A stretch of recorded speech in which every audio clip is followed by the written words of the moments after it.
Dang it. Who? Huh?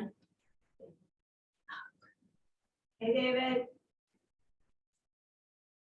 Did you turn on the? Oh, there you go.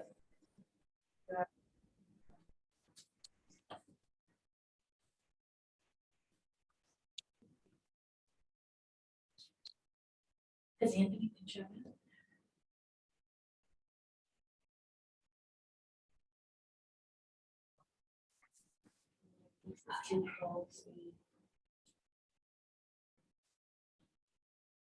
Are y'all not leaving your houses because there's a little bit of snow? Pretty much. Wimps. Oh, I know. No, the real reason I was over in Lakewood at my girlfriend's house last night, then drove all the way over here this morning. I was like, I'm done driving. well, I saw on the mappy thing that radar, that's what I was looking for. That it's snowing in Lakewood. Is that what you experienced? No, well, I left probably around 6:30 or so, and because the traffic's just terrible, obviously all throughout Denver. So I didn't see anything until I started coming over this way, because I'm out by Southlands Mall, and that's where we usually get a little bit more snow, and then it started to pick up now. Oh, interesting. Interesting. Well, Yeah. if it's just y'all, I might go get my laptop and join from here instead of using, Now we have the trick or treat thing tomorrow, right? yes. Yes. So, and we all get to dress up, Yes. and what? Come and pass out candy. We have offices for you to do that in. So do you want me to, like, what do you want me to bring in terms of just, I mean, obviously I'll dress up, but because I have a ton of stuff, but my acting background allows that. But what type of candy do you want me to bring? Just anything? Oh, wait. Now I'm just like connecting the dots here. Politician, acting. I get it now. Yeah, it's all there. It's I all get there. it. Yeah. Yeah, I mean, The layers. yeah, I mean, I slowly reveal all these things I've done, and most of them are just fun. I worked with the murder mystery company for the previous 20 years down in Colorado Springs, so I do have, quite a few outfits. Stop it. You just got voluntold to be something. Oh, yeah, you did. I think I have an idea what that is, and I don't know. I've done that role before, and so I don't. That's amazing. I can't wait to put that into action. Sorry. Woo. I'm talking too much. I'm going to shut up. No, keep going. Right, Keep this is going. great. Dave, So- you can bring me sick candy that'll make me feel better. Okay. Are you still sick? Oh, That sucks, man. And in fact, I mean, I feel even worse. oh, no. Mm-hmm. Oh, Yep. well, I guess I'm glad that you didn't come in on Tuesday. Yeah, I started feeling weird Monday night. My throat hurts so bad. Yeah, well, as discussed yesterday, thank you for not bringing your cooties into the office. Yeah. I mean, can you imagine that? Like 50 people would be sick. Nope. Nope. We can't let that happen, Zach. No. Sorry, I didn't mean to I cut also off. started feeling sick on Tuesday. Y'all, please. Okay, so Michael Lee is also sick. All right, who's responsible for spreading it? Right. Well, I I started feeling sick last night too, so that's why I'm not there this morning. Oh my goodness, y'all, please. Okay, so I think I'm gonna go get my laptop and I'll sit in here and do it, but I think I'm gonna share my screen and just, well, I don't know, because you can't. Did nobody come in today? No, I don't have anybody in here. And otherwise I feel like I'm shouting. And I could be on my earbuds and, and talking normally. How do you feel about that? Sounds good. I kind of like that idea. Yeah, right? All right, well, let me go grab I might do it in the office. Let me see. I don't think. Because I share my screen and I can share any screen. You can't, what screen are y'all seeing right now? It's just the one that is above that says Ignite. That's, on the wall Oh, projector. you're seeing this one, right? It's the Yeah. ceiling camera that is our view. This one, right Yep. here? Yep. Okay. All right, coolio. Well, let me go grab it and I'll leave this going and I'll just join in. Yeah, I think I can do that. All right, let me go investigate. Give me 2 minutes. Please. This will be better. All right, I'll be back with you. Whoa, who's gonna take my coffee? Who? I'd rather leave my water than my coffee, so. I'll be with you in a minute.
Thanks.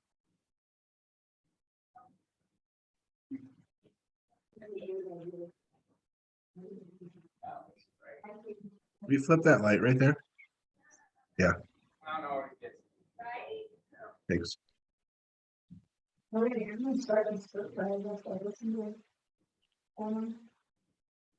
she does, she's reloading.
Are you in this class? Oh, probably. No, I'm not.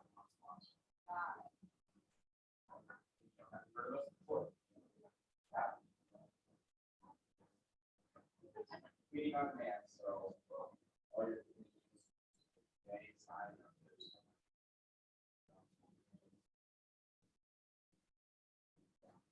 Just kicking off this year. We're on the app.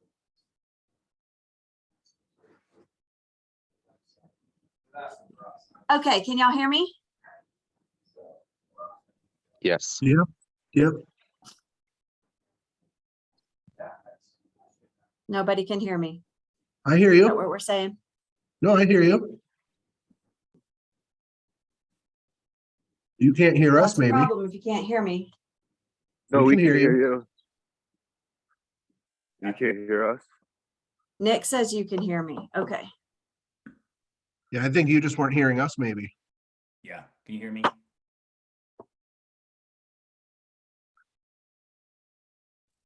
All right, couple things, hang on. I can hear you. Thank you, Zach.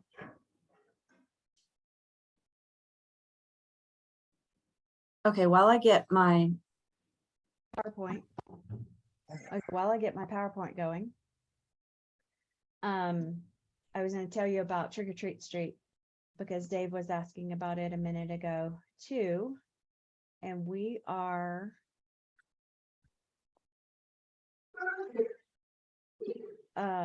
okay, so what it is a really big deal. We love, love, love this. In fact, the group in the back was like, wow, we underestimated what you meant. I'm like, yeah, you clearly did, because they had no idea how this place is completely transformed. So I really hope you people who are well, do not come here if you're sick, please. There's going to be a lot of little kids here. But if you're well, please come in, bring candy. Bring candy to pass out. And really, it's more than you think that you need, is what you need to bring. Because there's probably 200 or so kiddos that'll be coming through. So it's a lot. It's a lot of kids that are coming through. So it's fun. It's a lot of fun. All right, I'm almost there, y'all. Boom. This is what we call pivoting. So I appreciate that y'all pivot. This will be a lot more comfortable for me to be able to share this screen and you should see all the little things that are open right now. And It then the definitely chose the a little bit more comfortable for me option, so I can appreciate that. Yeah. Make and receive offers. I want to get that. Here's this one up. Okay. Working with, all right. And then I'm going to get, oh, oops, can't do that yet. Now I'm going to share my screen. Yay. See ya. Okay. Now you can probably see a screen that says hidden slide. Not very hidden. There. Now, can you see the guy and the girl getting the keys? Oh, yeah. Okay, good. Thank you very much for your patience. All righty. So we're going to work through what we've already been through is getting up to this point. Now you're working with a buyer or seller. You've already had them sign your agency agreement, right? At this point, you guys have already worked through that, correct? Yep. All right, so at this point now's when the work's going to happen. So we're going to walk through like how you're going to work with a buyer on a high level, how you're going to work with a seller, also high level. And we're going to get into some of the weeds, but not so much of the weeds that you're going to feel like when you leave here, you're going to know exactly what to do. That's what we're here for. And every single, just when you think, oh, this is exactly how I should do it every single time. It's not how you do it every single time. And because every single transaction is different, their scenario is different, all of that. So just hold that loosely. And I say that for the Knicks of the world. Love you, dude. And I mean, like, I want it, my husband's the same way, like, okay, but this is the way we did it last time. May not be the way that you do it next time. So just know that you'll pivot as you go with each and every person that you deal with. Okay. So just hold that loosely as we work through. Okay, here we go. Apparently I have to scroll instead of page down. So we've already talked about how to get success as we go here.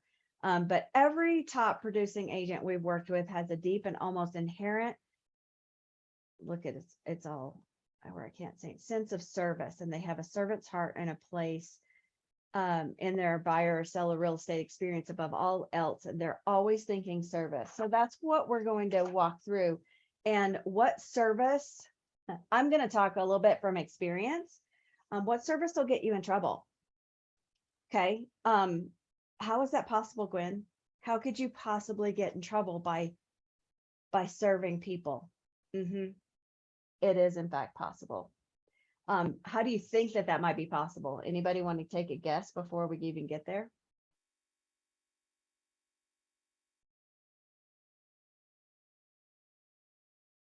Nobody knows how it might happen. We're I gonna guess keep I you out missed- of that trouble. I missed So how- I missed the substance of your question. I'm sorry. So this slide right here is talking about how we're inherent, we have a sense of service to our clients, right? So when we have a servant's heart, but I'm saying that they could actually get you in trouble. Does anybody want to guess how that can get you in trouble as well? Seems like trying to over accommodate, testing the pushing the edge on the what do they call it? Like the fair housing stuff and you don't want to, somebody may say something about a specific like or dislike that would, hey, I don't want to be in a neighborhood with those folks or something, I don't Yeah, know. well, I feel like and we that's can, true, that's very true. And we can say that, we want to look in the areas that they want to look in anyway. But we'll get there, I'm sure, but that's definitely one of those places that you can get in trouble is over accommodating. Yep. Or somebody says, hey, I want to be in a good school district. What do right. you do? Do you tell them what your opinion of a good school district is? Because it may not be the same. Or do you say, hey, here's a website called Good Schools. Check it out and tell me which areas you want to be in. You let them lead that conversation. Time feels like another one when you're feeling in service to people. I know for me, I tend to over accommodate every little whimsical need instead of taking care of my own time needs. I sort of maybe allot too much time to things that could be handled more quickly. Yes. Yeah, for sure. All right. One of the things that kind of leads into, oops, it went too fast. What's happening there? Okay, now I got it. Just making sure that you build those boundaries beforehand, and manage those expectations so that they know that if you're not available at 10 p.m., set those expectations up front so that you're not available at 10 p.m. For me, I want to be available as long as I'm up and I'm reviewing contracts. Anthony, where'd he go? Is Anthony still here? I only see the four of you. So, Yes, oh, I'm there still he here. is. There he is. So we're reviewing contracts at all different hours, right? But as it gets past 8:30, because I get up at 4, 8:30 is really hard for me. Not because I can't do a good job, but it gets more difficult to do a good job as it gets later. I will rarely review a contract past like 10 o'clock because I just don't know that I can do the job that y'all deserve. Okay. So if that's fair, and you're probably not sending it over to your client at that time anyway.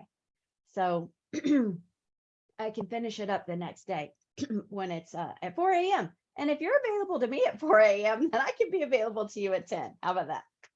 So most of the time you can't.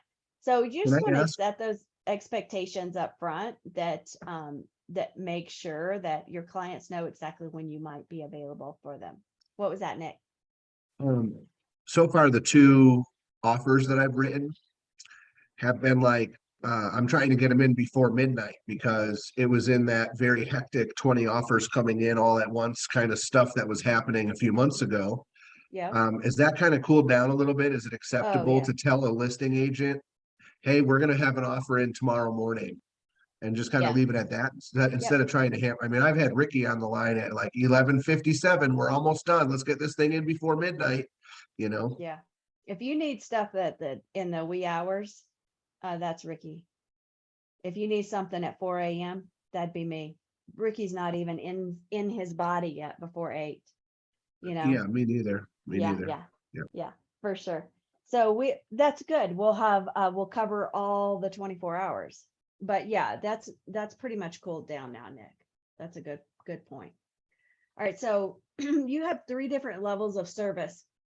You know, your purpose, you have you're just going to make sure that they have a clear understanding of why you should be hired and can articulate that at any time. So you want to be able to to make sure that they know why they're choosing you. And then you should be able to translate your purpose and your why so that people can understand that you bring a certain set of services that you're going to be providing them. That's going to set you apart. And then a fiduciary. Do you guys remember what a fiduciary is? It's actually here. I guess it was covered in section number 2 way back, 3 weeks ago.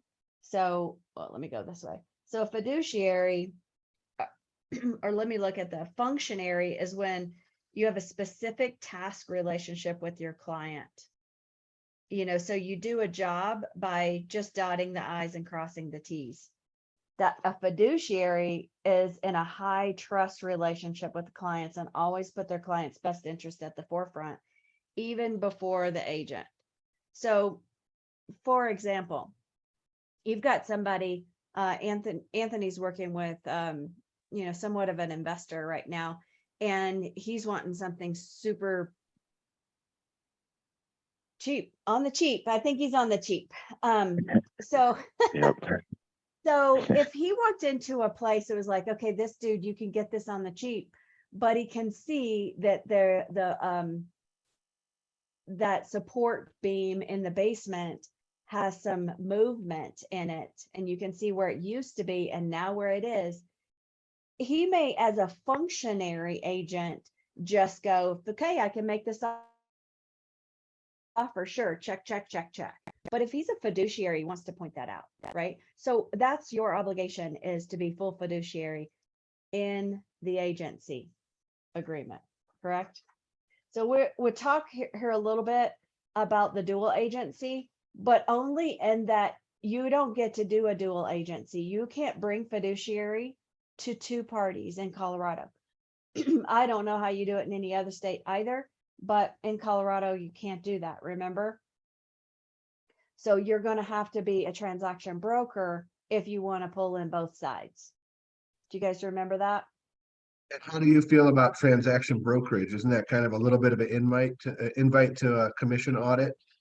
Yeah. Well, okay. Taking off yes, I do. I think it is. I'm not even going to take off a different hat and put on my own personal hat. Is for me, I really, really, really want to serve everybody to a super high level. And when you do that, I think that you have to be a pass-through with a transaction broker. So, which means that you're going to have to tell party A, your listing, the same stuff you tell the party B, your buyer. And in my opinion, I would rather give the lead out to another agent that I trust and let them, and then I'll get a referral on it, but then I keep my relationship fiduciary, and then now they are full fiduciary on the other. Here's an example. I had a listing over the summer, really sweet couple, and then another couple came in. They're in their 80s. They have not bought or sold a home since 1984. And I really like both parties. And I was like, dang, how am I going to do this? And he showed me comps because I was going to sell his house too. He showed me, not comps, he showed me the original documents for his house. And I said, Ted, are you telling me that you haven't done any transactions since 1980, what I say, 1982 or 1984, one of the two? And he said, no. And I said, I really like y'all. And I really don't think that transaction brokering both sides of this is going to be in your best interest.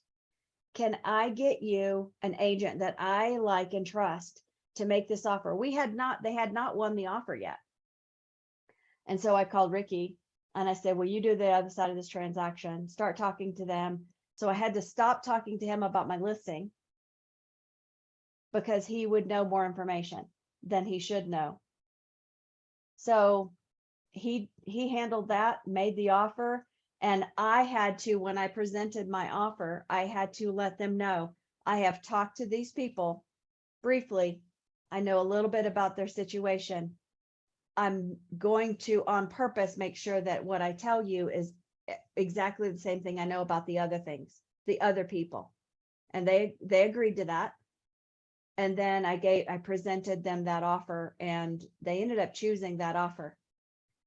And then after that, I told them more because, you know, that agent was going to tell me more about it anyway, but they had already, I wanted to make sure that I gave everybody a fair shake to win that offer. They just wrote a better offer. It was cash. So, but that's one of the things that I don't like being a transaction broker. And some people will take less commission for a transaction broker. And it's actually more work and you have more risk because you're doing both sides. So it's up to you. And at the same time, I really don't want to do that. I'm going to get myself in trouble by being too accommodating, like we were talking about earlier. Okay. Good so far? Okay. So as I mentioned before, setting the expectations is really, really important. When you're setting those expectations, part of that expectation list is the transaction, how the transaction is going to go. What's first? What's next? When you might not hear from me for a while, when you will hear from me every day. When are you going to, what's the lender's job and what's my job? So this is kind of an example of a transaction right here. And this looks, I would say this is the buyer side. So we're going to partner with an agent. That's what we've already done by hiring me. And then we're going to make sure that you're going to have this pre-approval for a loan probably done beforehand, but in case you don't, you're still going to talk with their lender just to get clear on what they can do. And right now it's going to be, what's the interest rate? What is some people are so tight in what they can get approved for that they need to know that their taxes plus HOA plus, let's call it $200 or $50 a month for your homeowner's insurance is under this dollar amount. And then they're approved to here. If it goes to this dollar amount, then they're only approved to there. That happens a lot in FHA and first time home buyers, not so much if they're going to sell a house and then buy another one. But sometimes it does happen. So then we're walking them through, okay, remember the needs analysis that Ricky did before on his buyer presentation. But you're going to find out exactly what they want. How many bedrooms do you need? Oh, you need 3. Is one of those for an office? Because I understand that you work from home. Oh, actually, I need 3 bedrooms for sleeping and I need an office. Yeah, you're right. So, okay, now I might search for 3+ or 4 bedrooms instead of just leaving it open to be an office. Because what if it's not called an office, but a bedroom would work? So you need to make sure that you're super clear on those things. I have a client right now, they have backyard chickens and that's not a searchable thing. If they had horses, I would be in much better condition searching for that. But backyard chickens, allowable or not, HOA says yes. Some HOAs say absolutely a hard no. Some HOAs look the other way. So I had to get super clear with my buyer. How important are these chickens? Number one. Number two, are you okay with going into a community that the HOA says no, but a lot of people have chickens? Because if the HOA cracks down on it, you got to get rid of your chickens or I can sell you another house. So, and they're okay with that. So, okay. So now we start looking for that home. We're making an offer when we find it, negotiating those terms. You guys know that the terms are, when we move in, if they need a post-close occupancy, how quickly can you do an inspection and know that that's done? Oh, if it's rural, you got to have your water tested. Well, how many weeks does that take? What if somebody says you need an ILC or survey? Well, that takes longer time. So you need to make sure that those terms are negotiated. That also might be, this is an estate, so we have to get all 5 heirs on board. So don't make your acceptance deadline tomorrow at 2, because that's not enough time for us. We can convene in 48 hours. So if you can do that, you're going to find that out from the listing agent. And then boom, you're under contract. Vendor coordination, that is where your inspector comes in. Or maybe you've got to get a roofer on the roof to make sure that roof is good and it's still got the certificate like the seller says or whatever. And then you're negotiating anything that happens after those inspections. The appraisal, this is your silent part right here on the buy side. If you haven't been there, between you're negotiating those inspections, maybe workers are coming in, maybe you've negotiated everything. If you've negotiated everything and all you're going to do is a seller credit, you're truly going to be quiet during this time right here. And the lender's going to go get an appraisal. Maybe you know when that is and you get to go out there. Maybe you don't. So like in Lindsay's class, Tuesday, she talked about whether or not she goes to the appraisal or not. It's up to you. I have in the past before this super hot market where everybody was covering the gap anyway. So as a listing agent, I don't want to have to do a price reduction. As a buyer, if we were covering it anyway, a listing agent didn't have to go. So we're probably coming back into that, and how to do that will be important if you choose to do that. Not everybody does. A lot of people don't. And then pre-close preparation, whatever that is, checking to make sure that the sewer line was cleared like they said they were going to. Are you leaving it broom clean, or are you going to have it professionally clean? All of that is in your contract, or it's not happening. But here you're going to do a walkthrough and all that kind of stuff to make sure that they have done what they said they would do. Closing, and then if you have post-close occupancy, being on board for those things as well. That makes sense? Does any of that have any questions on that? Well, I'm sure we'll cover them more in depth, but as an overview. All right. And then the time expectations. You know, some people, when we were in this super hot market just not long ago, I need to make sure that this is, are we recording this? Can anybody see? Because it's not showing on mine. It shows Yeah, that we it are. is. It is good. Yeah. Good, good. So when we were in that super hot market, our timeline was like, okay, we're going to hit the streets at 8:30 on Saturday. We're not getting back home, and you're picking something at the end of the day. I mean, that's kind of the timeline that we were in.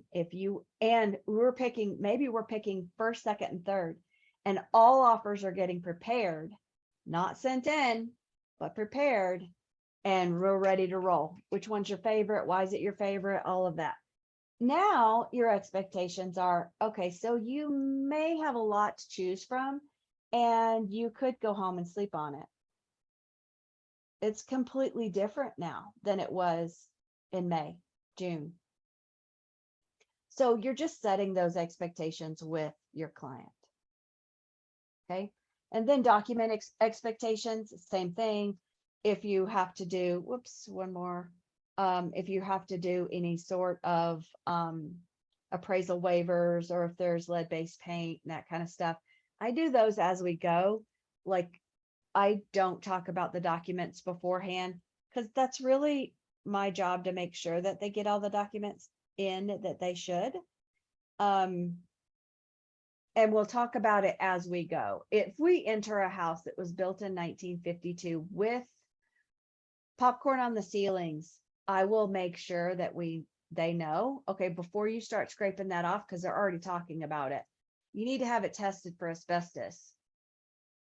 It's okay to have it done, but don't do it yourself if it was, prior to 1970 something, because they were still using asbestos in that texture. Oh, okay. Sounds good. That's why a lot of people paint over it. Up to you. Okay, good. But as soon as you get that stuff airborne, you remember, now you can get in trouble. Okay, communication expectations. This is so huge. Hey, I will talk to you. This is what Lindsay talked about last week. I will talk to you every Tuesday, blah, blah, blah, blah, blah.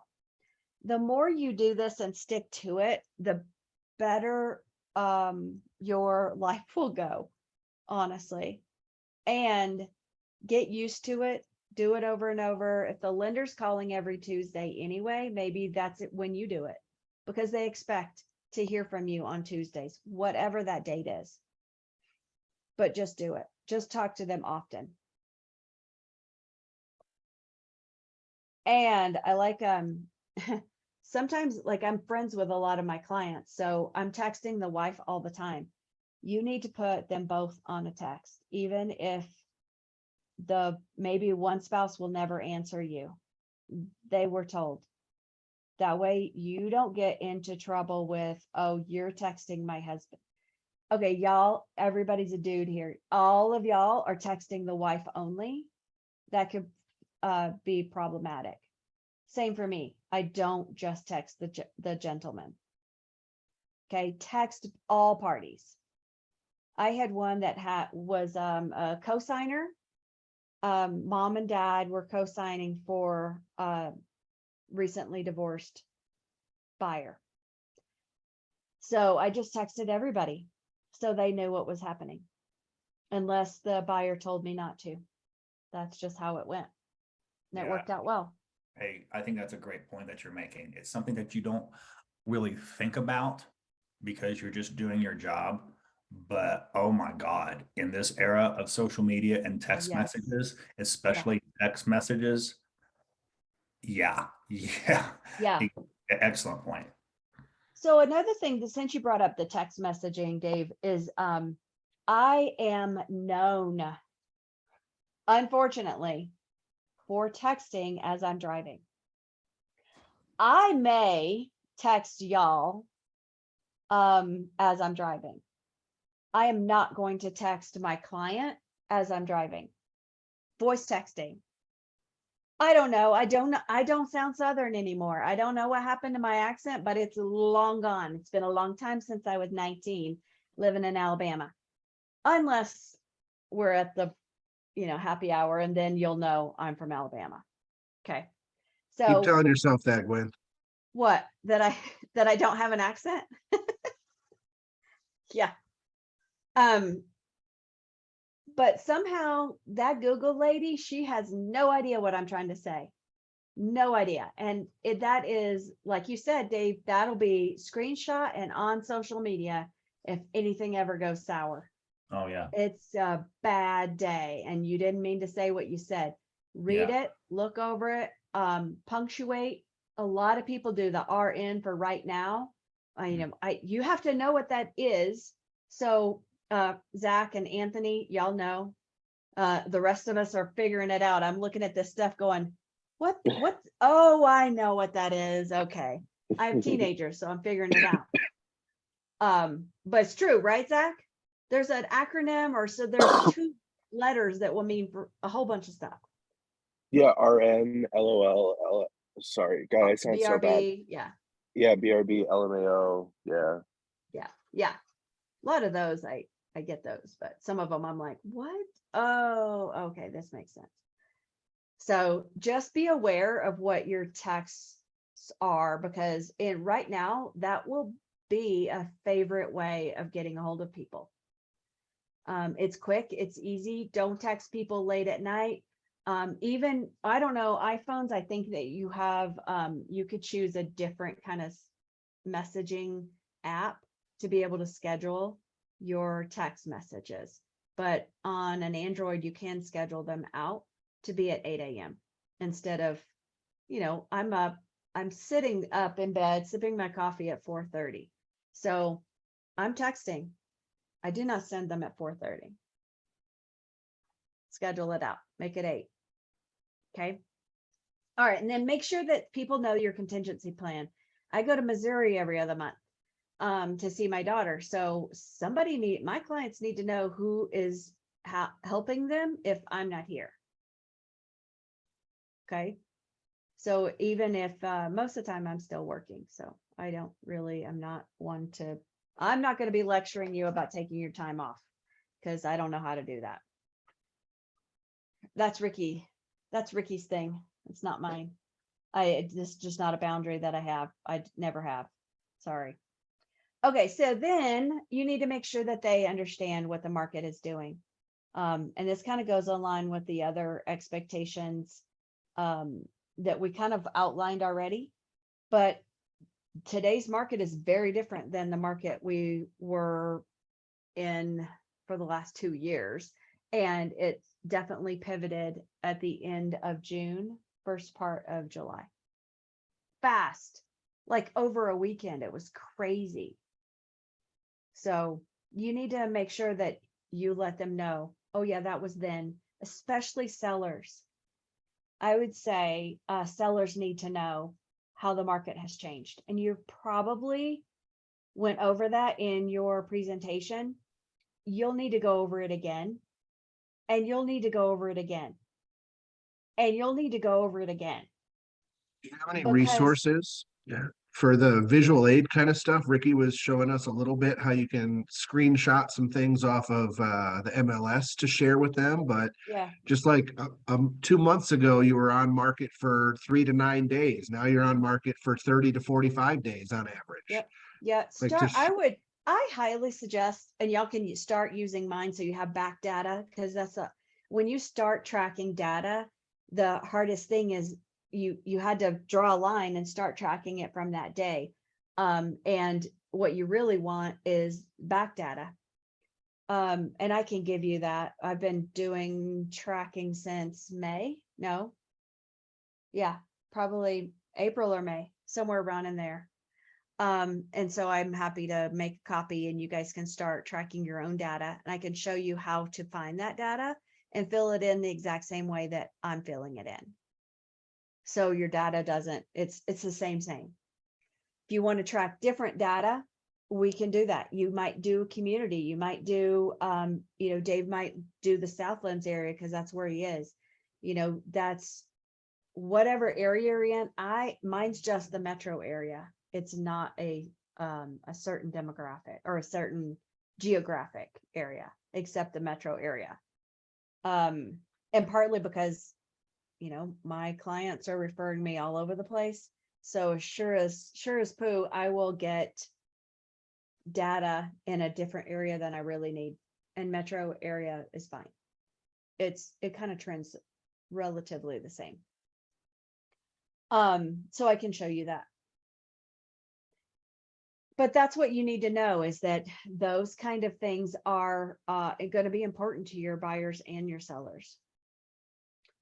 And then this is all about like how you're going to start communicating with them. If you're going to send an email, or if you're going to send a neighborhood nurture or anything like that, you can let them know. There's also smart plans and that will help you guide them and maybe stay in touch with them. I don't do it that way. I am super high touch. I don't want everything automated. And one day that will bite me in the rear. I know it. And when I get to the level that I am doing so many transactions that I can't communicate well, I need to hire. Because I don't want to. I don't choose to be an automated machine. And that being said, you can layer them. It's not that it's one or the other situation. Okay, so that's not what I'm saying. I use command, and I use command's my backup. People think that I'm communicating with them and I'm not actually picking up the phone. Okay, so don't think that it's not a great tool, because it certainly is. There's also checklists that you can do in command. And I've never set mine up to be able to use them. Partly my transaction coordinator does a lot of those kind of checklists for me. So that's part of why. And it feels automated to me. So it's just your personal preference, but I do want you to have what you do on a small scale be what you can scale. Does that make sense? Don't think, oh, I'll do that when I'm big. Start it now. Make that system something that will scale. Okay. Mine's going to scale with leverage, not with a program. You know, that's okay. Nick, all I can see is his teeth. He looks like he's got those fake fangs in from for Halloween. That's funny. Okay, so we're going to talk about getting referrals, and you may be thinking, well, wait, I haven't even put in an offer yet. Well, yeah, I know. And maybe you haven't been under contract yet. I want you to switch your thinking. Don't think they're only going to give me a referral when I've gotten them the house that they love. Don't think, oh, if I have to do an inspection objection, they're no longer going to give me a referral. No. You need to remember what your jobs are. Okay. So your jobs are to negotiate. Well, you're finding them the house, selling them the house, negotiating that contract. All along the way, there's opportunity for referrals. As long as you're providing value and you're making sure that they're getting their needs met, then you should ask for that referral. Okay. And then reward that behavior. Even the smaller things, reward that behavior. So it might be a card. Thank you so much. It might be, I had one, I reward it when I get the referral, and then I reward it again if we close. Not everybody's going to close, but if we do, I'm doing almost half of my thank you gift that is for my closing, I do for the referral. I do it big because I want more of it. Is it And acceptable when you're kind of trying to, I know there's limitations, like you're not supposed to do kickbacks for referrals, right? So, but is it acceptable? Like, hey, I've got an extra pair of tickets to, like our friends are taking us to the Nuggets game tomorrow night.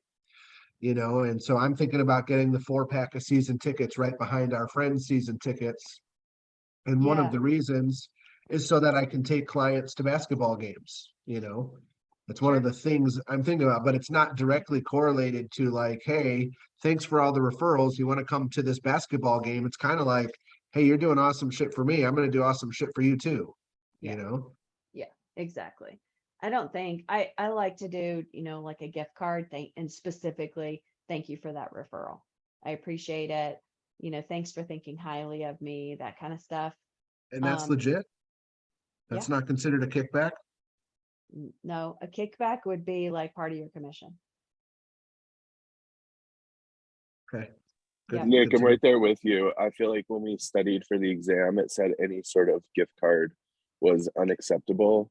But I feel like now that we're out of the exam and in the industry, Yeah. In the real you like world.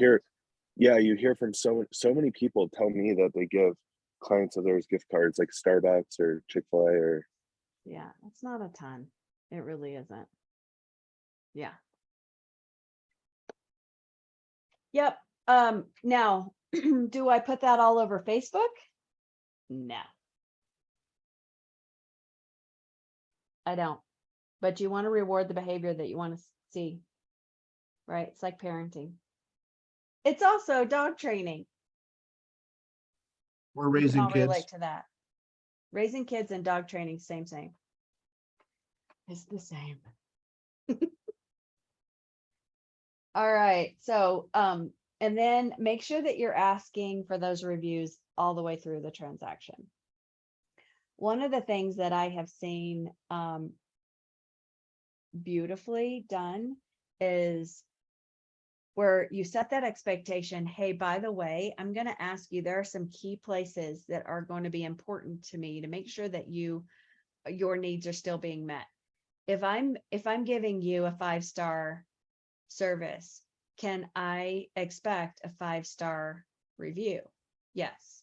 Okay, great. Is it okay that I ask about that? Patrick Patrick with the Cross Country Mortgage is terrific about asking for referrals as he goes. At the end, there's lots of people who teach this in KW system that teach you exactly when to ask and how to ask. And at the end, have I given you a 5-star service? Most people, I mean, you're at the closing table, the emotions are high. Yeah, actually, yes. Great. Well, as we talked about at the beginning of the transaction, I'm expecting a referral. So now they're expected to give you one. And like I said, there's people who do that at a very, very high level. So I have 2 closes under my belt, and both of them I've said, hey, when I figure out my website and whatever, would you guys mind leaving me a review on there? But I don't know how to, like, where would I even ask for those reviews? Like, I don't know if I have a Google profile, but that seems like a relevant one, we just, Google My Business is a great one. I use, oh my goodness. Let me get more coffee in me. I'll get back with you on the one that I use. But I pay for it each month, and it's almost had it. I'll think of it. But I pay for it each month. And you can have people do Yahoo, but some of those, and like maybe even a Yelp, but some of them you have to have a login. You have to log in or make an account and all that kind of stuff. So some people, here's a brilliant thing. You guys can do this and implement this yourself. Whoever, team up with somebody and say, hello, let's say Zach. Hey, Zach, I understand. Maybe I'm calling. Hey, Zach, I understand that you just did a transaction with Nick. How did that go? Zach's going to say, oh my gosh, it was so great, blah, blah, blah. These are things. Well, I'm actually Nick's coach in the office. And periodically we just pull a transaction to see how they did. Is there anything that, everybody's got something that they can improve on? What would you say? And then we get valuable feedback.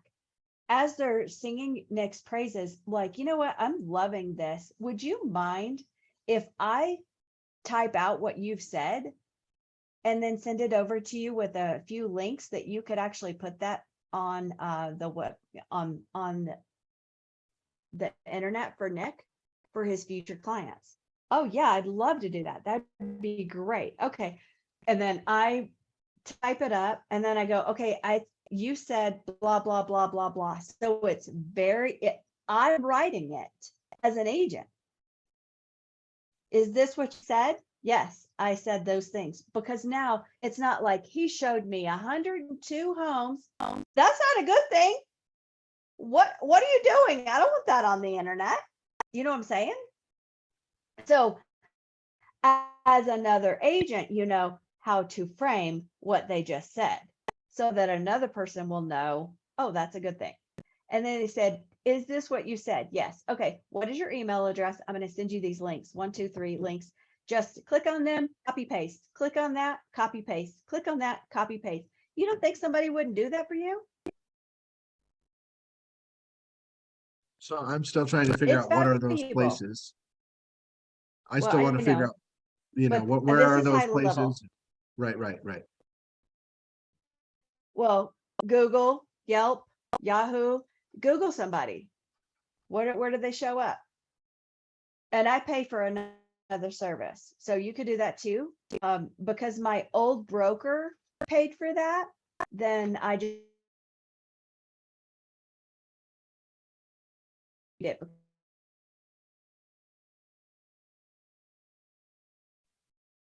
Glitching out when,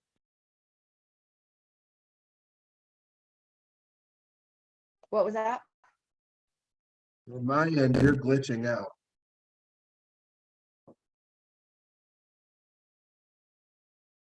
Yeah. Yeah, Gwen, you're going in and out of service.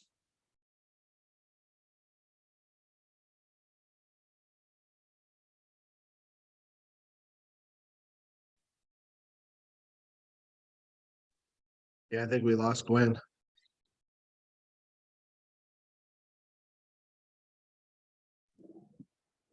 That's so weird too, because she's in an office. But it is snowing out. I know they were just having somebody working on their Wi-Fi. They were gonna be like, office was closed a couple Fridays ago because they were having somebody fix their Wi-Fi, so who knows?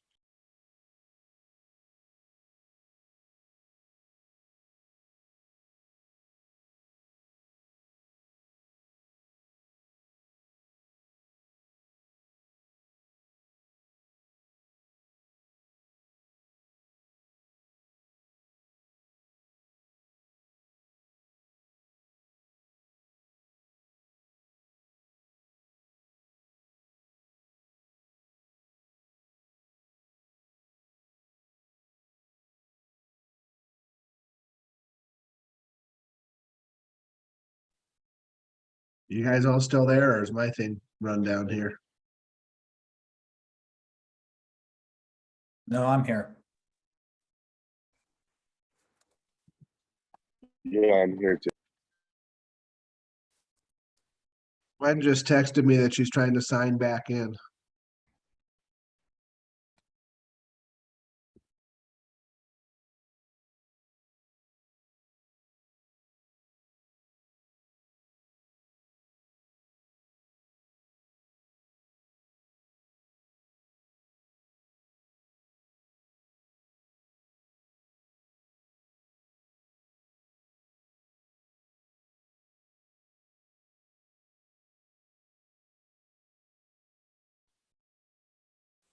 While we're waiting on them, Zach, because I know you're super into social media and all that, Mhm.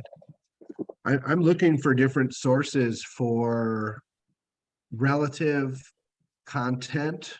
Like I plan on, I'm building all our social media stuff right now, and I'm just looking for places, like we get these things from Homekeeper that are branded shareable blogs. I've been looking at Keeping Current Matters and stuff like that, but I'm just looking for different places that I can sprinkle in some stuff that I didn't necessarily create, but it is relative and valuable information to share with my social media following. Do you guys have Sure. any sources for that kind of information that you like? To be honest, man, I think this could be part of like my age, like where I'm at in life. I personally find those real estate reports, like things that show numbers and percentage, to be so boring. Like that is not what people, in my opinion, and like the people that I talk to, that's not what people want to look at on social media. Honestly, what I do, man, and I love this, is searching on Instagram or even Facebook hashtags. So one of the big ones that I search is Denver real estate, or sometimes Denver homes. And if you look at all of the people, realtors, mortgage lenders, etc., that post stuff on social media under that hashtag, I mean, obviously you can filter through it, right? But you can pick and choose what you want. And a lot of it isn't necessarily, numbers and percentages that, I am deterred from. It's more along the lines of like stuff that gets you interested, that gets you chatting and talking about it. So I feel like that could be one big piece that I would recommend. I mean, everybody's different, Another really good place is going on LinkedIn. Going on LinkedIn and finding, real estate, specialty articles, and kind of screenshotting certain things that you find is beneficial. I mean, it all comes down to, if you want your Instagram profile to look like a mortgage lender, then I think posting stuff like rates and, mortgage interest and all this is good. But I think, when I look at somebody's Instagram, I don't want to see stuff like that. That doesn't even interest me. And again, like to the people that I've talked to, it's not really that interesting. I would probably post it to a story, like an Instagram story or a Facebook story. I think you get more interaction that way. And that way you're not just taking up your Instagram profile. I agree with that. The use of stories is really important, and limiting what you're putting on your wall or your reels to more Right. personal to you stuff, I think is better. But yeah, Yeah, just looking for a yeah. place to grab some slides here and there, not necessarily just graphs and charts, but just interesting, things that will pique people's interest. That's actually what I'm after is stuff, because I don't find myself to be that interesting, although I am pretty interesting. I don't think presenting myself on social media is all that interesting. So I'm looking for other stuff I can sprinkle in to add value. Yeah, that's fair. Another thing that I could recommend too is, I know this might sound silly, and I have a Twitter, but it's not for like personal use. I mean, I honestly just use it to search like stocks and stuff. But if you go on Twitter and you type in like real estate market, or you type in the Denver real estate market or Denver home market, you'll get a lot of really interesting posts on there. And again, like, you can choose to put it on your Instagram, on your Facebook, whatever, but they're a lot more interesting to look at than what people post, in my opinion, on Instagram, like as a profile, as a feed. See, we have Gwen back. I didn't mean to meatball in. I was just taking advantage of the audience while you were Yeah. dealing with technical difficulties. No, it's good. It had kicked me Thank you, Zach. completely out. Yeah, listening to my raspy voice, I'm so sorry you guys have to deal with that. Hey, Phoebe Buffet likes that voice, So I just put in the chat, lighter side of real estate. Look at that. They've got a paid version and a free version. It's some of it's data stuff. You need to sprinkle some for the data, some data in there for the people who like data. And then but they've got some funniest stuff. I mean, seriously. It's super cute. So check Lighter that side out. of real estate. Yeah, the lighter side, like the funny side of real estate. Be careful not to there's two sides of there's the funny, like, to us realtors, like, oh my gosh, this is so, oh my God, that's so funny because it's so real. And then we don't want to be disrespectful to the public. We don't want to make fun of the public to the public. Keep No, you have those to have- making fun of the public in your agent groups. Right. No, you have You know what I'm to saying? you have to use your filters with the public. Yeah. I mean, you don't want to, like, oh my gosh, is that what you think of a buyer? But also, Well- like, just me talking about stuff, and that's all that's ever on my Instagram page. Like, oh, in today's news, we have rates have gone up another 0.5%. Like, nobody just wants to see talking heads all the time. No. It's like it's good to have some slides of interesting data, or some, a pretty picture of the mountains, or whatever it might be, like some, dreaming of that cabin in the mountains. How about you? Or something like that, Yeah. like Yeah. some kind Well, of engaging. And I love call to action stuff as well, where you can really get people involved in what's happening, not just be another thing they're scrolling past. Yes, exactly. All right. Well, I wanted to point this out too. This is kind of what I was just addressing with knowing how to write a good review. A good seller review is going to talk about how quickly their home sold, or if it sold over what their list price was.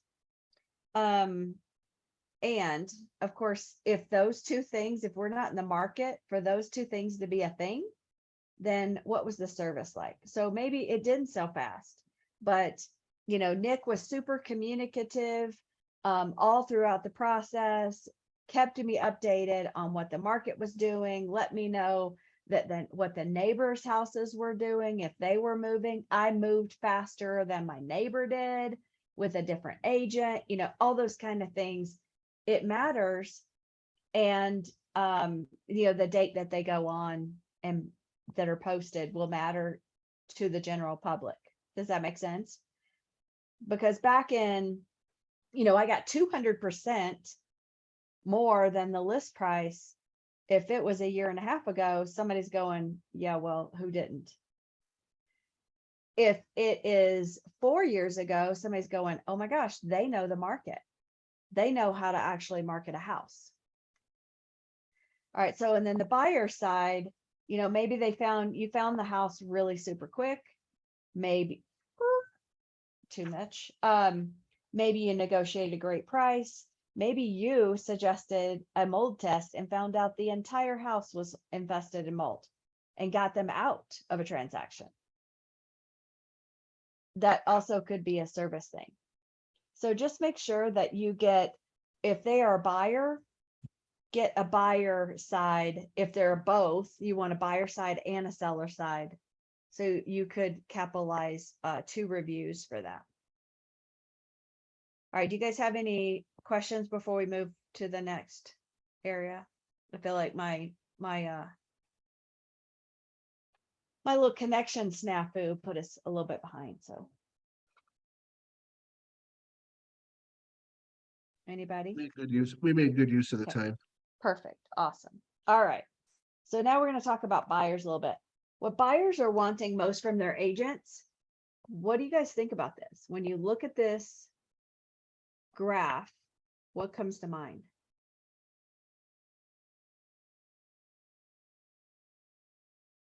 Anything? I would think negotiating the terms for the sale would be much bigger. I'm really surprised by that. I think it's helping to find the right home purchase just lends to me that, you know, listening, asking the right questions and listening to their answers so that you know what they're looking for. Don't show them 5-bedroom houses. If they're looking for 3-bedroom houses with a small yard, don't show them 5-bedroom houses with an acre, you know? Yeah. Yeah. I feel like right now buyers bring me the houses that they want to see. I'm setting up a search and then they like or heart the ones that they really like. And those are the ones that we make sure that we can get in. And then I go digging from there. You said that this was, you know, a possibility. What made it a possibility? Because I see it doesn't actually have this. Or I'll look at their favorites and say, you said you wanted a big yard. Did you change your mind? Because this has a dinky yard, you know, whatever. But one of the things that I was going to point out is this 24%, this other section is 8% is paperwork. Comps in the area, what they're selling for is 6%. And how much the home buyer can afford is 4%, which is really interesting because that's not even what we would, that's the lender, that's totally a lender lane more than it is our lane. I mean, we've got some questions to ask and we will come alongside. Maybe that's where the buyers are thinking that we're actually doing it. I'm not really sure. But this 52%, I think I'm kind of disappointed that this negotiating the terms isn't taking up at least some more of this. This should be in the 20 range and this be in the 40 range. But what do you do? That's buyers' perceptions of what we do, right? Opening doors. So this is kind of, were you, any of you guys in Ricky's buyer needs analysis or buyer appointment thing? We're trying to find all the recordings so we can, oh, that one actually might be on my phone. That one might be with me. I'll put that I in think the, we were all in that class. oh, good. So this is Yeah. kind of, you've already seen this then. That's really my point is that you've seen this, but you're just going to make sure that you ask a lot of questions. A lot of these are going to be questions you're going to do as you go too. They don't know the answers to these questions. Hey, what year of house? No. What if it's a 1952 house, but it's been flipped? So now do you care that it's a 1952 house if all of the electrical has been redone? Maybe the entire sewer has been redone. Maybe they don't care. So I'm careful with the year and that kind of stuff for these in my needs analysis, unless they have a real good reason. Like, you know what? I just don't like the look of a 1952 house. Okay, I get it. It's that squatty little roof, you know, usually a ranch. I get it. I know where those houses are, all of that. You should be able to almost roll up and, well, you should be able to, period. Roll up on a house and know the general circa of this house. This is a 1980s house. This is a 1970s house. And then you'll know if it was fixed or not when you get in. 50s are easy. The Tudors, all that kind of stuff. And then you know when somebody says, oh, I like this, and I'm not really sure what I like about it. Oh, this is the house that's called this. Do you like more of this? Yes. Then you're writing that down and you're sending them more of that. You know where to find that in the MLS. Does that make sense? Hey, Gwen, I Yes. don't mean to interrupt you. I'm about a mile away. I'm gonna go get tested for COVID because I feel like I have pretty much every symptom. So do you mind if I log off in like 5 minutes when I arrive and I'll hop back on? Yeah, absolutely. Yeah, Okay. for sure. All right, No thank you. problem. Good luck. So really we're looking at the difference is whether we're trying to change their lives or they're changing the world that they're living in. So you're not going to know without asking those questions. And it doesn't really matter which one that you're in. Does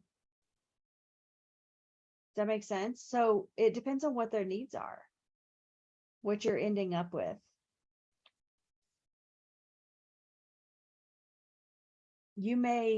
So here's a scenario. You can totally change a buyer's world and life. Let's say that they have somebody who's sick in their house and they have got to get out of this house. They don't know why, but this house is making them sick. You could be the one who gets them out of there, get them into something different, get them into and sell that current house. How are you going to do that? That's going to change lives for sure. Maybe they're upgrading.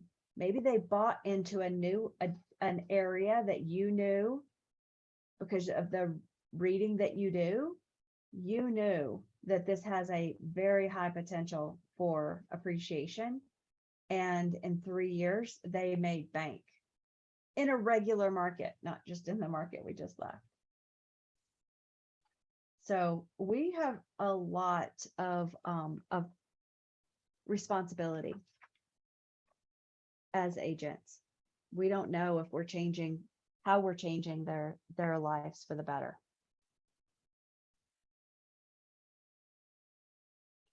Okay, so tough conversations.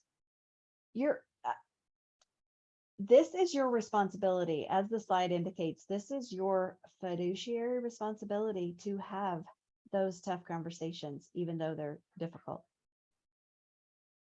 What do you think give me your idea of a tough conversations that you might have.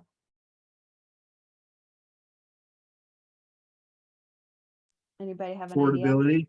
Affordability. I Yep. want that $600,000 house, but I can only afford that $500,000 house. Mhm. That's a tough conversation. It is. What if, like, Anthony, you want to chime in on your scenario? I was just about to say, in my situation, I had a tough conversation to see if my buyer was actually ready to buy after showing him X amount of properties and making offers. When it came down to it, he just wasn't ready to pull the plug. So I had a tough conversation with him to see, like, hey, I mean, I'm spending a lot of time helping you out, trying to find your house and all these things on the phone constantly. And in the end, like, the deal was set for you, but then you just decided not to go with it. So, like, you know, I invested a lot of my time. I don't want to keep investing more time if you're not actually ready to purchase. Like, I don't mind waiting like 2 or 3 months down the road, and then we go look at more houses whenever you're more financially ready to go and look at more houses and possibly.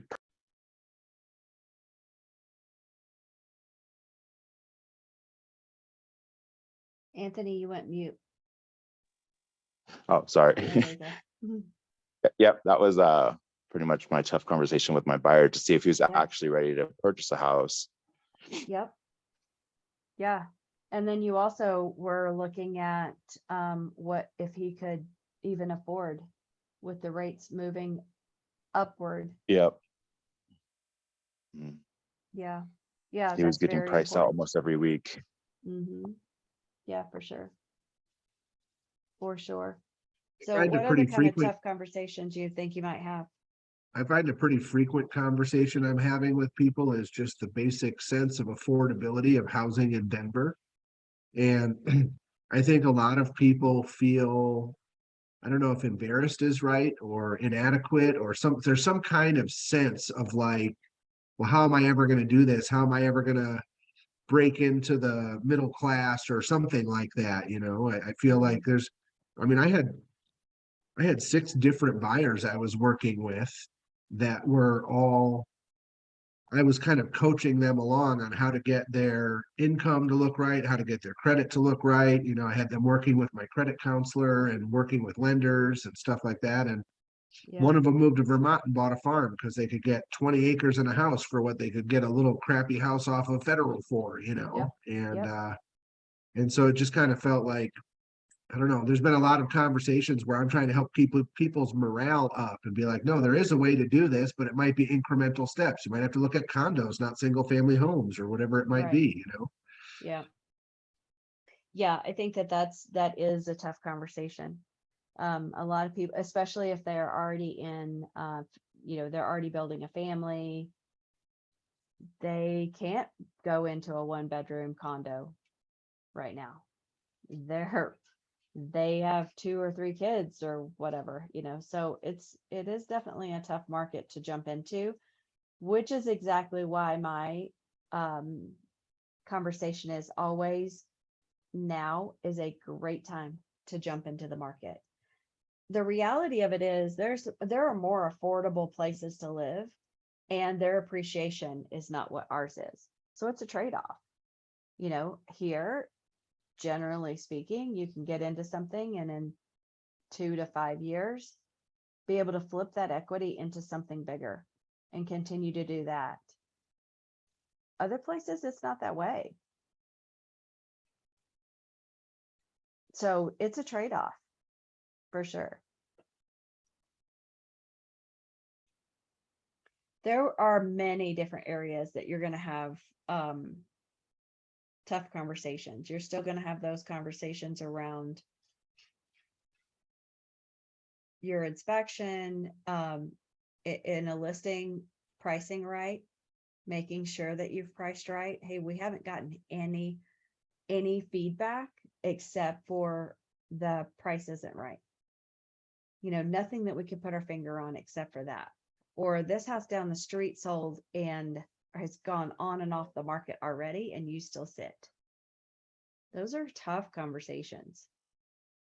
But if you don't have them, then you're going to have a listing or a buyer who, just like Anthony was saying, just feels like they're wasting your time. And I'd mean that in a good way. Don't waste your time. You know? But I also feel like in this market, a lot of the sellers aren't just understanding that houses are coming down from what they're asking for. Like they're still stuck in, like, let's say 2020, 2021, when houses were appraising or being sold for more than they were appraising for. And people are still stuck in that, saying like, oh no, our property is still worth this much, whenever it really isn't, because other properties are selling for less. Yep. And I heard it said not long ago that buyers are in the past. So if you look at what buyers are looking at what used to be, they just are. Your sellers are in the past. Your buyer is in the here and now. So you've got to make sure that your seller, your listing, knows that, hey, look, it's your buyer who's setting the price. So you have got to listen. If you get consistently, like your guy, Anthony, loves to under, like, about 20, 25 grand. Yeah, 2025. Yeah. So if he's the only one, it's just a one-off and they should just keep motoring on. But if he and 3 others offered around that same price, that's your value. Come on, seller. Do you want to sell your house or not? And that's another tough conversation. You've got Well, and 3 a lot of- offers and they're all around the same price. Do it. A lot of that information is there to communicate with your sellers on that too, though, because you have the, days on market, how many price drops, how many listings are on the market, how many price drops have we seen in the last week? It was a pretty big number when you looked at the MLS, how many houses have had price drops in the last week. Yep. It's appalling for sure. Okay, so we're gonna make sure that we are showing our homes based on their needs analysis. Please, please, please don't. This will be fun. I saw this one. They can't afford it, but we're gonna go show it to them anyway. Don't do it. Do not do it. In fact, I had a buyer when I first started that they were like, okay, so I love this house. Can we go see it? And I was like, it's not what you're pre-approved for. Yeah, I know, but I really love it. And I think that we should go see it. It'll be fun. I'm like, here's the deal. I'm not going to show it to you. And here's why. Every house that you see, let's say they're approved for 450 and they want to go see a 600 house. If I show you this house at 600, from then on, every house that you can afford will be compared to the one that you cannot. You'll never buy a house. And they assure me, oh no, that's not how it's going to work. It is, and there's not a damn thing you can do about it because it is your subconscious mind doing it to you. So no, I know you think it is a good idea. How about when you're all done and you have bought your house, I will happily take you out to see a two or three of those so you can get decorating ideas or upgrade ideas. How can you make your 450 house a 600 house in the next 2 years? I will happily do that with you, but we're not showing you that today. You have to stay on top of that. Make sure that you understand why they want where they want. Maybe it's a neighborhood that they want to be in. Maybe it is that big backyard. Why do you want a big backyard? Oh, because we want to be with the kids. We want to be able to watch the kids outside while I'm cooking dinner. Okay. Then should you show them a walkout basement? They haven't thought of that yet. I can tell you as a mom, you cannot see your kids from the kitchen window if you have a walkout basement. Ask the question. I don't like walkout basements. I would take one now because my kids are older. I don't have to watch them play. But when they were little, nope. So be knowledgeable about what those properties mean when they have specifically said, and you've asked, what is important about that big yard? What is important about the way that the kitchen is laid out and in relationship to the yard? Find out. Does that make sense? And that just comes with experience. So just keep learning. Does that make sense though? Yeah. Okay. All right. So agent interaction. Yep. We get to talk to each other. So we are going to be talking with that agent about what their buyer, especially if your buyer likes the house, you're going to be calling that agent. What does your seller want to see? And their favorite offer, what would it have in it? And do not say anything after you've asked. Use the power of silence.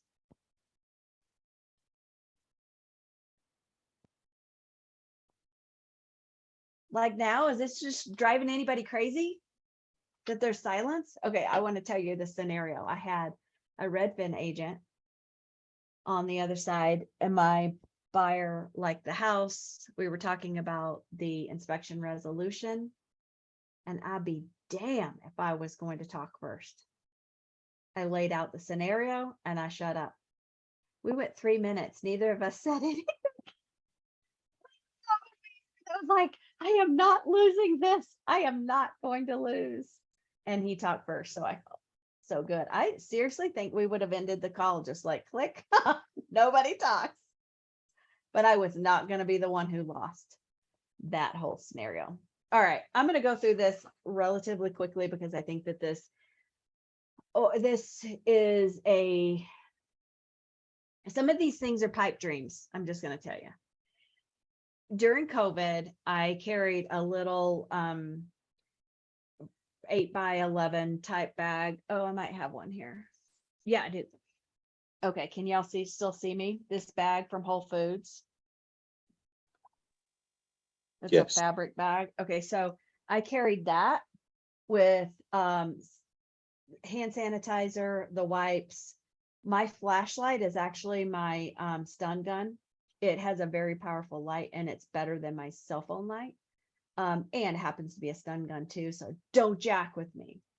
I don't carry an umbrella. I did carry booties in their own little Ziploc bag. This was at the beginning of COVID. But everybody had their own Ziploc bag of booties. And so we went in with ours, we covered our shoes, we walked around, and I was behind them, hand sanitizing and that whole thing. All of that as we're backing out. I do have a tape measure in my car. I don't carry anybody with me in my car nowadays. So beverages and snacks aren't a thing. However, I do warn them, we are going to be running 100 miles an hour, it's going to seem. So please make sure you keep hydrated and snacks. Every 2.5 hours, I will make sure we have some time to go to the bathroom. And people appreciate that. But a lot of these things are going to be in your car, not necessarily on your person. I was happy to throw away the mask. That was just me. No longer taking those. So some of this is MLS sheets. I print out, depending on the age of my client, I will print out the MLS sheet that says client. I think it says client info, and the other one that says full contact sheet or full something sheet, property sheet. I can't remember what the name of it. It says full, and the other one says client. It's the same thing. It's the MLS sheet. And it'll say the same thing, but it won't have the agent information on it for them. The reason I print that for some demographics is because they can write on it. Most of the time, they don't even take it into the house. I give them their whole packet and then I have mine. Now I'm walking around and writing on there. Didn't like this, didn't like that, didn't like that. Because eventually I got to do feedback and people expect me to remember their house. And I don't. I have no idea until I look through the pictures and I'm like, oh yeah, that's right. And then usually I'll nickname the house. So we had one that was I showed my best friend at one time, and the whole entire house was painted some version of blue, light blue, dark blue. It was just blue, teal, seafoam blue, everything was blue. And there was a Jesus picture on every wall. So it was the blue Jesus house. Nickname it something. It doesn't matter. Nobody's going to hear it. Nobody's going to see it. It's just the thing that makes it solidify in your head so that you can give feedback. And so then when I leave, I'm always asking, okay, so do you like house A has nothing to compare it to. Then do you like this house or this house better? Oh, I like this house. Okay, what is it about this house, house A, that you like over house B? Oh, I like this, this, this, this, this. Okay, give me your B sheet. We're throwing it away. So at the end of the day, you have two houses. The one you just saw and the one they liked best through the day. The last thing that you want to do is go to Starbucks and have this 10 houses spread out all over the thing and everybody's trying to remember. No, you have two houses at the end of the day, the one that you just saw and the one that you like best as you went. Do you like that house? Now you might have D house over B house. Does that make sense, everybody? It's the best way to do it. Otherwise, you've got 8 houses and you're trying to remember, well, I kind of like this over this, and now this. So don't do that. Um, so safety, we talked about this the other day when we were talking, when we were talking about open houses and stuff and showing people houses and that you don't know them. There is a protocol. Do you guys remember the red file protocol? Nikki, do you remember that? I know Nick was on that. You were in the room, I think, when we were talking about it, because you were talking about how you were a big guy to be called anytime. Nikki, do you remember this? Do you know the red file? I don't know the red file. Okay, so if you're out showing homes or you're at an open house or any time, place, whatever, and you could call anybody from the office who also knows the red file and say, hey, could you get me the red file on 123 Main Street, wherever you are? And then we're starting to ask you questions. Oh, Are it's you the safe? it's the password. no? Gotcha. Yep. Sorry. It's the it's that, but you have to use that right word. They don't know that there is no red file. But this is how we were eons ago. I don't know the onboarding process as much now, and it will change. But the red file is very, very important for us all to know, so that Nikki could call anybody on this Zoom right now and say, "Hey, Dave, I'm at 123 Main Street. Could you pull the red file for me?" And then Dave starts asking questions. Are you safe? Yes or no? Do you need me to come to this address? Yes or no? Do you need the police? Yes or no? Can you walk out of there? Yes or no? All of those, any questions that you can think of, please make sure that you, even if somebody's hopping in the car and going to that address, it's very, very, very important. I've never used it because I've never felt weird enough to use it. And there's other ways that you just have to have some sort of plan. My phone location is always on, and I have Life 360, and I will give my husband my map of where all I'm going, the list of properties I'm going to be at. That's the first place they need to look for a body, is those 12 houses that I'm showing. It doesn't matter that I'm only showing these 2 people that he knows even. Most of my business is sphere or a referral. So it is really, really important that somebody knows where you are. Okay, dudes too. Don't think it's not. Some people are so whack, they don't care if they cut up a dude or a female, so it doesn't matter. So just make sure you stay safe. Okay, so your job is not just to open doors. Like I said earlier, do not show property that they cannot afford. Don't show property that's not you on their needs analysis. If they said they needed 4 bedrooms, don't show them 3. Hey, Nikki, why am I showing you a 3-bedroom when you said you could do a 4? Well, I've noticed that the 4 bedrooms are are this price and blah blah blah. I think that we want to change it up. Okay, great. You need to keep me informed if we're going to change up our searches. That sounds fine. I agree with that. Let's do it. And now you're looking at a completely different set of criteria. Does that make sense?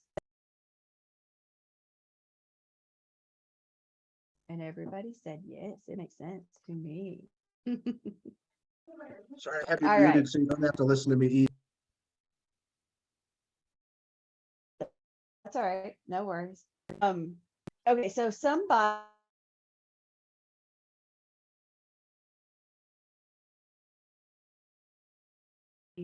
afraid to make an offer, he'd do that, but I think Anthony could tell he wasn't really ready to commit. Sometimes you'll see that in their offer. Their offer's so ridiculous that you're like, you're really wanting to buy, are you? You just want to see me get. Anthony's gotten lots of practice on some offers. Maybe they look up and like, oh yeah, I just don't like this wall color. Are you serious right now? Because wall colors do not matter. We can change wall colors. I always let my clients know, look, I have fixed and flipped before. I will let you know if I think that you can change this up. I will also let you know if I think this is going to be a pain in the hiney to change up. Or you're probably never going to change it. Hey, we'll take down this wall and we'll make it a big master suite. Will you though? Or should we keep looking? The biggest thing I see is a brand new buyer. They have seen one house, they love it, but the FOMO won't let them offer on that one house. This was the problem when it was super hot. People were super scared and they lost. That home is gone that day. If it was really that good, it is gone. Poof, done. They will never see that again. And they never had time to sleep on it. Okay, there's a statistic that I have somewhere that talks about the longer it takes a buyer to make an offer from the time they saw the home, the lower the offer will be. So the listing agent has gotten this thing priced and in tip-top shape so that your buyer doesn't feel the need to wait. Right now, they have the luxury of waiting, they think. If it's a good enough home, they need to not wait, just make an offer. You can continue your tour if you'd like, but make an offer. Okay, but these are common reasons for people to hesitate on making an offer. And our job is, hang on, Zach, coming back in. And our job is to make sure that we take them back to their motivation. What was it that they originally wanted? Remember, you wanted to be in this neighborhood. Remember, you wanted 4 bedrooms. Remember that you have 3 of your kids sharing a room at your current house. This house is going to afford you to be able to separate your kids. You cannot have a boy teenager and a girl teenager together. Remember, this was going to be a problem. Those kind of things. Make sure that you remember what they told you. Write that down. Know what this cost of waiting, even in today's market, the cost of waiting right now is what if the rate tomorrow is 10%? You can refi. So I get that you don't want to know that you have a 7% rate when your probably has one in the 2s. It'll come around. The good thing is you know that who your neighbors are going to be for quite some time because nobody wants to leave a 2% rate. But there's always a cost in waiting. It used to be somebody else is behind us and they're going to buy this house. So there's always a cost in waiting. Okay, make sure, going back up to this, their fears. What scares you about this process? Is it the house? Is it the rate? What scares you? And then you be their ally in that. All right, do you guys have any questions or ahas? Remember, ahas are agent helping agents. So don't skip this if thing that might help somebody else.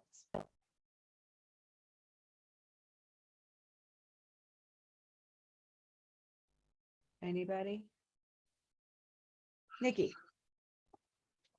What's up, Buttercup? Hey, how's it going?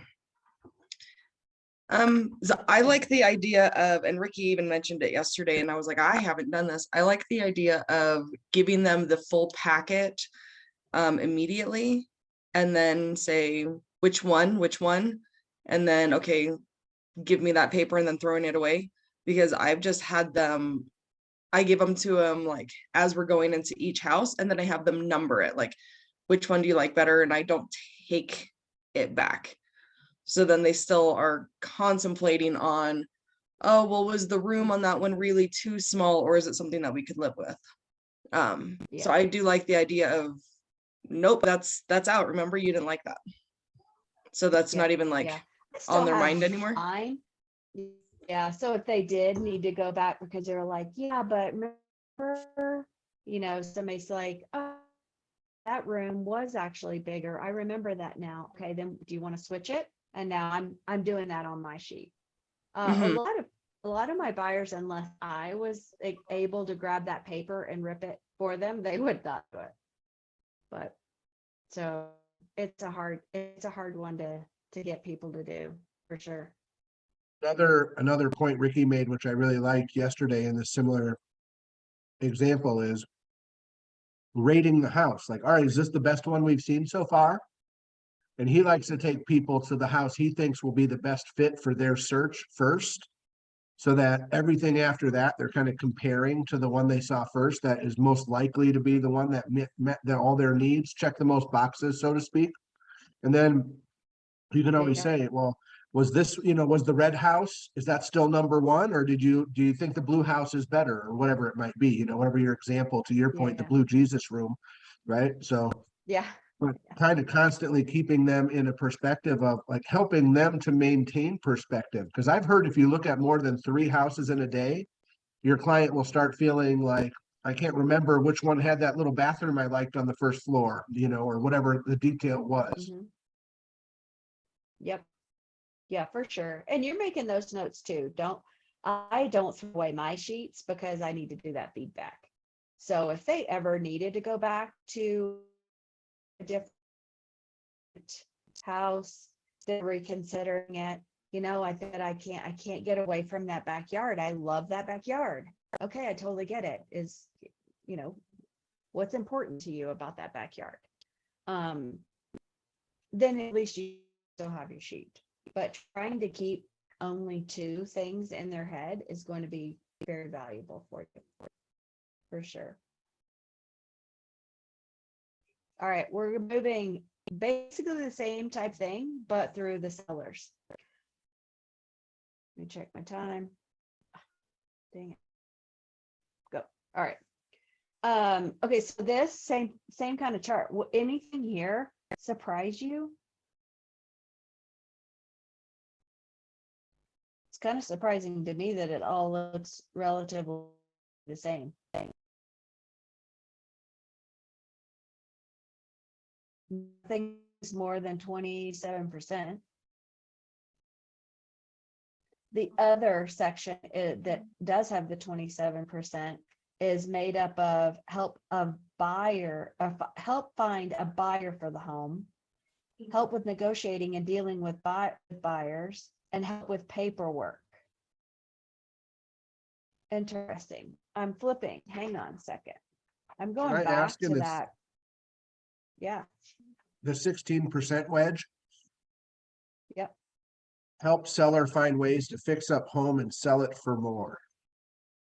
I feel like this is just something that's been bobbling around in my head, but I've been really trying to pay attention to what houses are selling, which ones are sitting on the market. Allison and I went to 10 open houses this past weekend, just trying to get a feel for what the difference between houses in our neighborhood is. 100,000 more for this one than that one, 250,000 more for that one. Why are people asking more? Is it selling right away? Whatever. It really feels to me Yeah. that right now, the houses that are updated really nicely are selling really quick compared to the houses that have a mediocre flip done on them or not updated houses. It's like most people are not looking at a house that needs work and saying, yeah, I want to pay close to retail for that. And those are the houses that the low ball offers are coming in on. Hey, it's listed for 625, but you get an offer from some flipper for 450, or something, listed Yep. for 620. I'll give you 450 right now for it, kind of thing. Yeah. That's I mean, Anthony's guy. so my question is, I keep seeing, I think it's called Herbio. It's like a service that comes in and will do the full blown updating, and then you pay them out of the proceeds of the sale. And I've never tried that, but it seems like a really appealing possibility for somebody who's sitting here with a house that probably is a $600,000 house, but it's only getting $450,000 offers because no end users want that shag carpet or those Formica counters, Yep. Whereas, is there a happy space in between selling to a low ball fix and flipper and trying, I don't know, I'm just trying to figure out, like, would it even make sense to present to your sellers the notion of using a service like Curbio, where you can say, you know, look, these guys will come in and inside of 3 or 4 weeks, they're going to update your whole house. It might even make you not want to sell, but now you owe these people $100,000, and hopefully your, you know, your $550,000 house is going to sell for 700,000 or something, you know? Yeah. Yes, I totally get that. And Keller Williams has a service like that. I'm looking for it right now. Let me write that down. I'll give that to you. We have a service that's like that, and it's really cool because different services will cost different. We have a Keller Offers, we have, you know, an iBuyer program. We have a lot of different things like that. I'm writing Keller Williams versus Curbio. We'll find out how much they are. And but I can tell you that it depends is the right answer for that. And it depends on the motivation. If they're looking to, without a doubt, get top dollar, explain to me top dollar in 3 months after you fixed it and have to live through a construction site, or top dollar for the current condition. We want top dollar too. Hey, I work on commission. Why wouldn't I want you to sell at top dollar? We align here, you know, we are saying. So, but what is that motivation? Do you need to get to Texas in a week? Curbio is not your friend for that. This is going to take a while. Do you need to sell this because it's your mom's house that she's had for years? What, you know, it depends on their motivation. Nikki, did you have something? Yeah, I was gonna say it's called the Ready to Sell program by Keller Williams. Yes, thank you. Yep. Learned about that in Mega Camp. Thank you.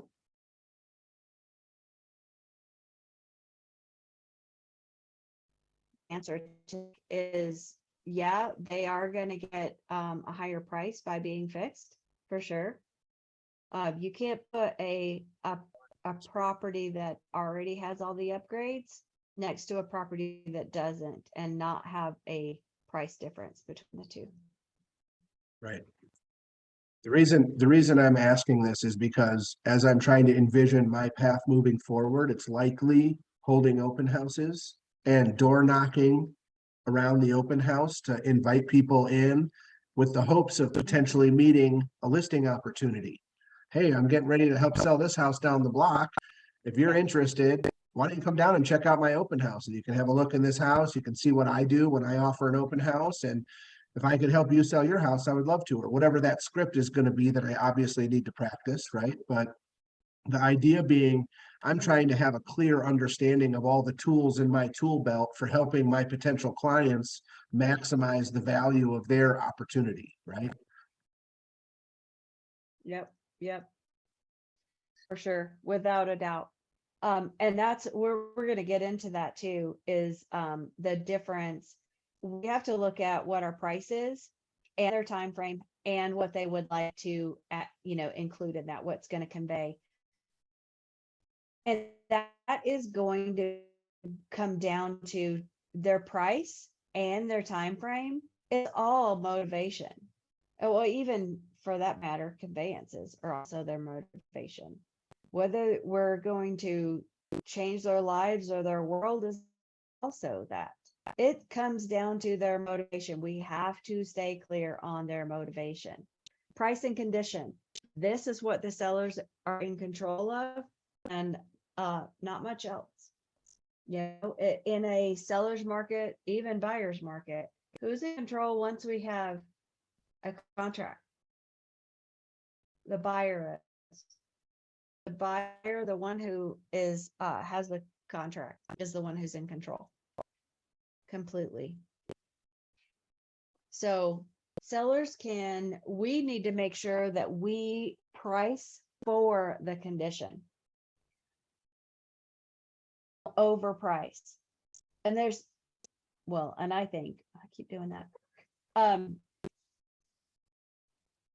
this is not how we want to walk into a showing.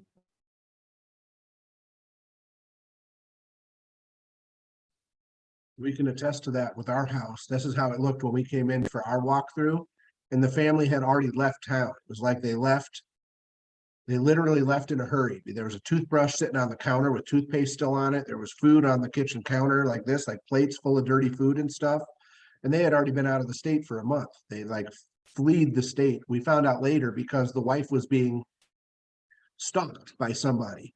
So it was like they'd wake up in the morning to make coffee and the guy would be on their back patio kind of stuff. So they just left. And they left their house in such a Wow. mess that we wound up getting it for like 150,000 below value, which is awesome for me. Sucked for them. I had to Yeah, clean up a little bit, right? but no big deal. A week of cleaning for 150 grand in equity, no problem. Yeah, for sure. Without a doubt. But this is all about those hard conversations that you have to have with your seller. And it is so sensitive, I will tell you. We have, I think if you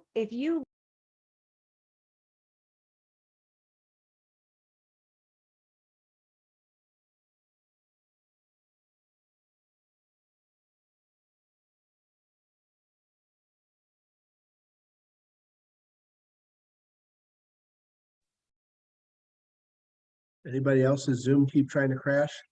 Yeah. Yep, I was making sure that wasn't just me.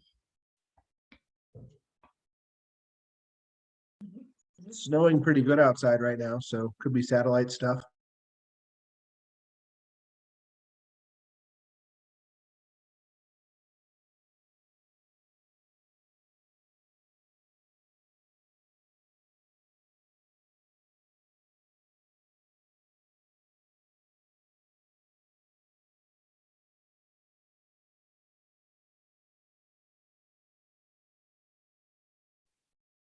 Gwen just texted me. She's coming back in. Hold on, don't leave.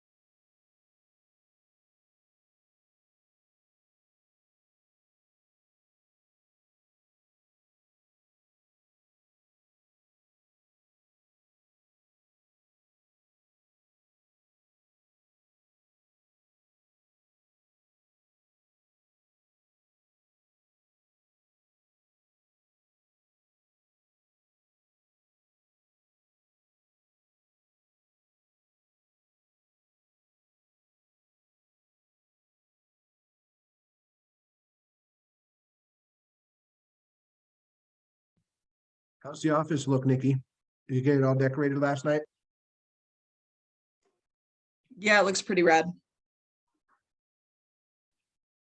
I wish I was gonna make it down there. I had some friends offer to take us to Grateful Dead night at the Denver Nuggets game tomorrow night. So I'll be out to dinner by 5 PM and out to the basketball game till much later than that. So I won't be making it in, but I hope you all have a good time anyways. Yeah, it's always so much fun, and the kids always have a blast.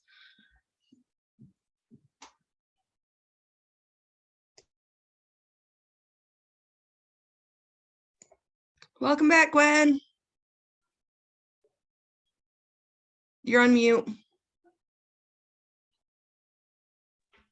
There we are. Amy's getting me an Ethernet cord so we can just plug right into the wall. After I said some words.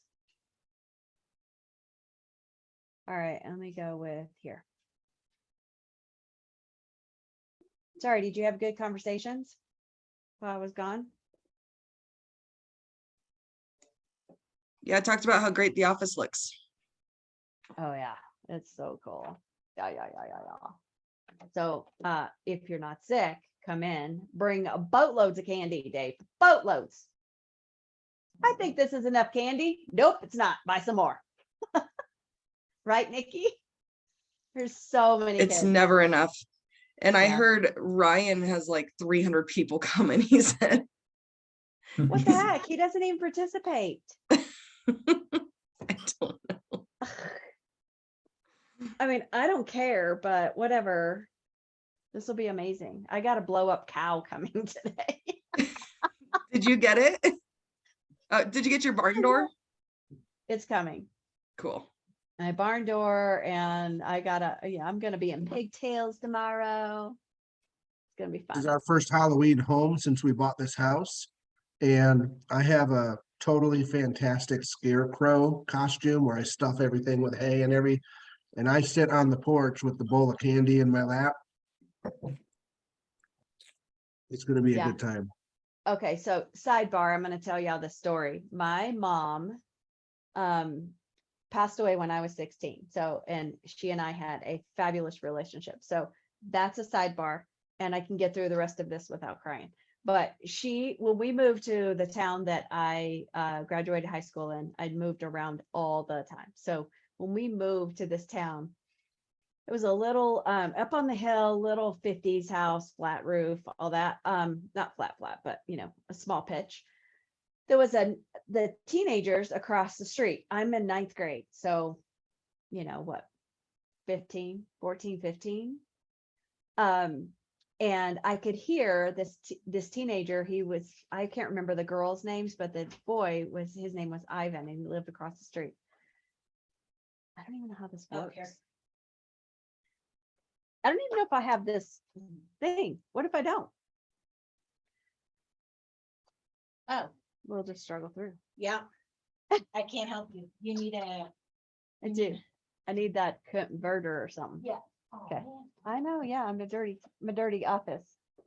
I have hay in here, so Amy's got hay on her shoes now. Thank you. Thanks for trying. All right, so she did the same thing. She put this thing, my dad's work oak coverall, stuffed it, and set it out there for a week and a half. While the teenagers, she could hear, "You think it's real? I don't know if it's real. I don't know if it's real." And it had a rubber mask. "I don't think it's real. I think it's real. I don't think it's real." All this kind of stuff. Well, then Halloween, she put all that on. And so when they came over and rang the doorbell, I'm opening the door, and all she did was reach over and grab his leg. That boy came unglued. She laughed about that for years. It was so amazing. It was My daughter's, perfect. it's my daughter's favorite part of Halloween because she loves to be the one answering the door while I reach over and grab somebody. Yeah. Exactly. I love that. Yay. All right. So I wanted to point out this sensitive conversations. It's actually the odors from pets is probably the most difficult one. I'm sure if you guys have shown any houses, and if you're not showing houses yet, go do previews. Go to Broker Bay or Showing Time, whichever one that is using that particular listing. Do some around your place. You need to know how to get into those lock boxes before you have a buyer behind you, because it's nerve-wracking if you haven't done it yet. And just set previews. Don't say it's a showing, say preview. And then people don't expect as much. Do you have a buyer who's interested? I told you it was a preview, so I didn't have a buyer with me. But what you can tell them is you can observe actually the smells, the way that they left their house for a showing, all those kind of things. And please give that feedback, because not everybody's going to be super honest. And I think it's really important for us to be helping each other with that. That way, when it's in a piece of paper, I can say to my client, "Hey, look, 3 of these 5 showings say that they can smell cat pee so strongly in this particular bedroom. Can you fix that?" Whether it's cleaning it or whatever you're doing, or you're having to drop the price, condition or price, right? So I think that those pet odors are some of the most difficult conversations to have, because they can't smell it anymore. I had one buyer she had a really low budget. Really low. She ended up in Greeley. We walked in, opened the front door, TV's blaring, so I can't tell if anybody's in there. I always knock and scream realtor because I have gone in when somebody's still in bed before. That's not fun. Closed doors freak me out. But this house, the pot smell just wafted out of the house. I looked at her, she looked at me, locked it back up, got back in the car, didn't even go in. And that's what I put on the feedback form. I'm sorry, I cannot tell you what the rest of the house smelled like or was like, because we did not even step foot in the house. It was reeking of pot. So it's not my buyer's house. It was horrible. We have to be the one who's having those conversations with our sellers. Very important. All right. Let's talk about this. You have got to make sure that your client understands fair housing. It's really important, and it's going to make it not be awkward later. Okay. If they don't understand, they could get you in trouble. If they don't care, they can get you in trouble. You want to make sure. It could be a ring door. There are, assume you're being recorded. Can I say that too? Please assume you're being recorded, because more than likely you are. I tell my buyers, I don't want to know you love this house. Oh, that's interesting. You can say that all throughout the house. I do not want to know that you love it. I don't want to know that, oh my gosh, I would put this in here. I would put grandma's thing in here or whatever. Do not say that in the house. Let's go outside and you can talk to me in muted tones out by our car if we're not riding together. Otherwise, we wait until we get in the car. Everything is recorded. This is another place, though, is the Fair Housing Act. Well, let's say that your people, they're doing what you've asked them to do. Don't talk about it, blah, blah, blah. But that seller has a prejudice. That's not good. If this is your listing and you haven't gone over this, or you find out they do have a prejudice, you might want to consider discontinuing your representation. If you can't rein that in. And how you rein that in, maybe, hey, you pull me or Ricky into that conversation and we have that hard conversation with you. If that doesn't work, it's Donna. You can't do this. If Donna says you can't do this, they will listen. Okay. So please, please, please, please, please do not risk your license for somebody ignorance. And I use that term in both ways that it should be used. Okay, is that fair? We'll move on from that. Oh, if you do have a situation, document it like this mentions here. Make sure that you document it. Make sure if you've corrected somebody, make sure that you do it in writing, in person, in writing, and CC Donna. Because she might have to come to your covering your butt session. Because if one person gets sued, everybody gets sued. And she needs to, if she finds out and you didn't tell her first, or when she finds out and you didn't tell her first, you're in deep poop. It's not that she won't cover you. That it's not like she won't have your back. She will. So she's the reason I'm here. She will have your back. But she would really like to not learn about it from somewhere else. She wants to know about it from you. So if you think that this might be a problem, hey, by the way, I've got somebody who may be having some fair housing issues. Let her know. Do y'all have questions around that? I don't want to skip over this if you're not really clear on what that might look like. I would just reiterate your point of assume you're being recorded. I mean, they have little nanny cam things now that like are, it's like, it looks like a phone charger plugged into the wall, but it's really recording your every step and every word. Yep. So just really, it could look like a Glade plug-in, it could look like a phone charger, it could be a, you know, a computer that's sitting there with the camera open or anything like that, but definitely assume you're being recorded and don't say anything stupid and don't let your clients say anything stupid. That's the biggest thing, is like coaching your clients to not say, whether it's I love this house or ew, this place smells disgusting. You really don't need that being documented, you No, know, have you that don't. conversation out by your car after you leave, like you said. Exactly. Yep. And people do slip up. And it's okay to remind them, hey, just remember that probably in this day and age you're being recorded. Oh yeah, that's right. I forgot. Yep. Ugh, it keeps doing that. All right. So this is just you know, our Y4C Y4C2Ts. Just as a reminder, this is how we operate. This is our code. When you deviate from this, you can get yourself in trouble. It's very, very important. This is the Keller Williams way. Please don't deviate from this. It's just not worth it. Your reputation will be very difficult to get back if you are found to not be integrous, for instance. Win-win or no deal. I love negotiating, but we can all win. I'll give you a little bit. I'm going to get more, but I'll give you a little bit. But I mean, still, I'm not looking to rip somebody apart either. You know, that's not what that is. Do you guys have any questions on any of these? Always do the right thing.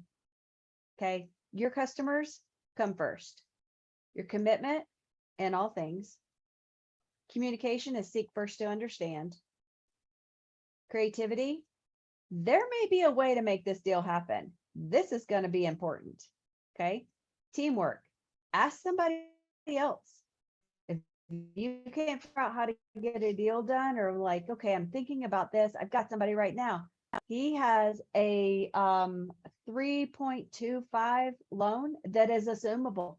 The problem is his balance and where the house is valued, big difference. Somebody's got to come to the table with 100 grand.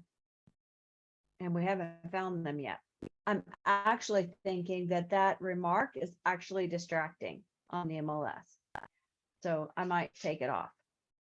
Trust, you have to be, You're saying he's one of those that paid 100,000 over asking and now it's not worth, or now the Yeah. sale value can't reach what he owes on it? No. Is that, I'm No, just trying to the understand your opposite. scenario. Yeah, So he his has balance. So he's asking 550. His balance on his loan is 375. So he's offering somebody to assume his loan at his really low rate, but he still wants his 550 for his house. Well, FHA won't let him somebody take a second. You have to come with cash to the table. For the, whatever the 125 or whatever that the difference is. Yep. Yeah. Yep. Interesting. Yep. So that's becoming his issue right there. Trust starts with honesty. Equity, opportunities for all. Everybody should be able to buy a house. That's my firm belief. And then success, it has to be through people. So just make sure that we're doing that. All right. 14-step marketing plan for listings. We are, oh my goodness, I am losing so much hair all over me. So highly productive listing agents will be marketing both their brand. Can y'all still hear me? This is what happens. It says my internet is unstable and then kicks me out. Okay, good. They're marketing both their brand and their listing at the same time. So the marketing opportunity provided by the listings is why there are 3 pillars of successful real estate agent business: leads, leverage, and listings. So when you focus on your listing, the buyer will come. If you've already talked a lot, we've already talked about a lot about how to do that in our lead gen sessions. So we really don't have to go into this, but I actually don't have, it wants me to go over the 14-step marketing plan for listings, but I don't think it's in the MEREA and I don't have one in here. Mine's at home. I have 2, so I should bring one in here. I will do that. MEREA book. You should have one if you don't.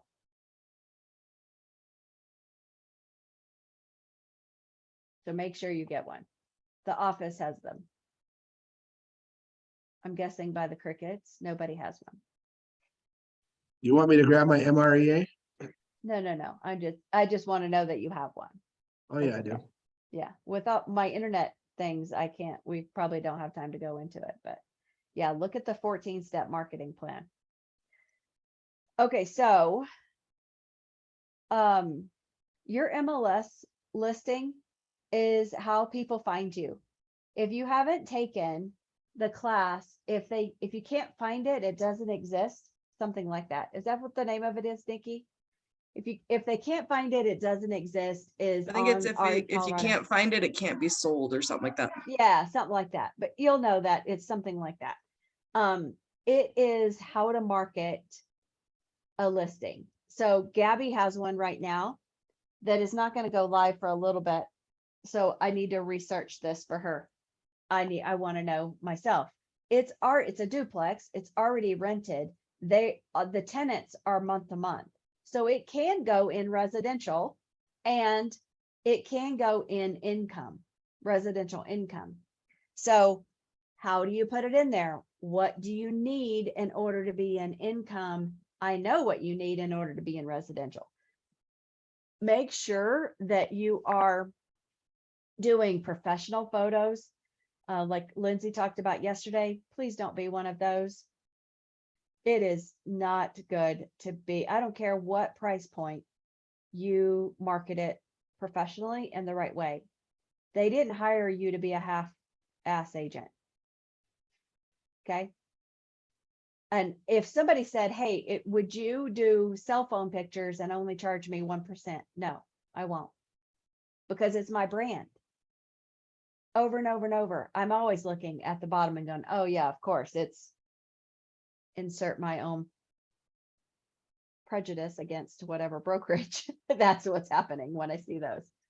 And then make sure that your seller knows what the schedule for showings is going to be, or your open house or whatever.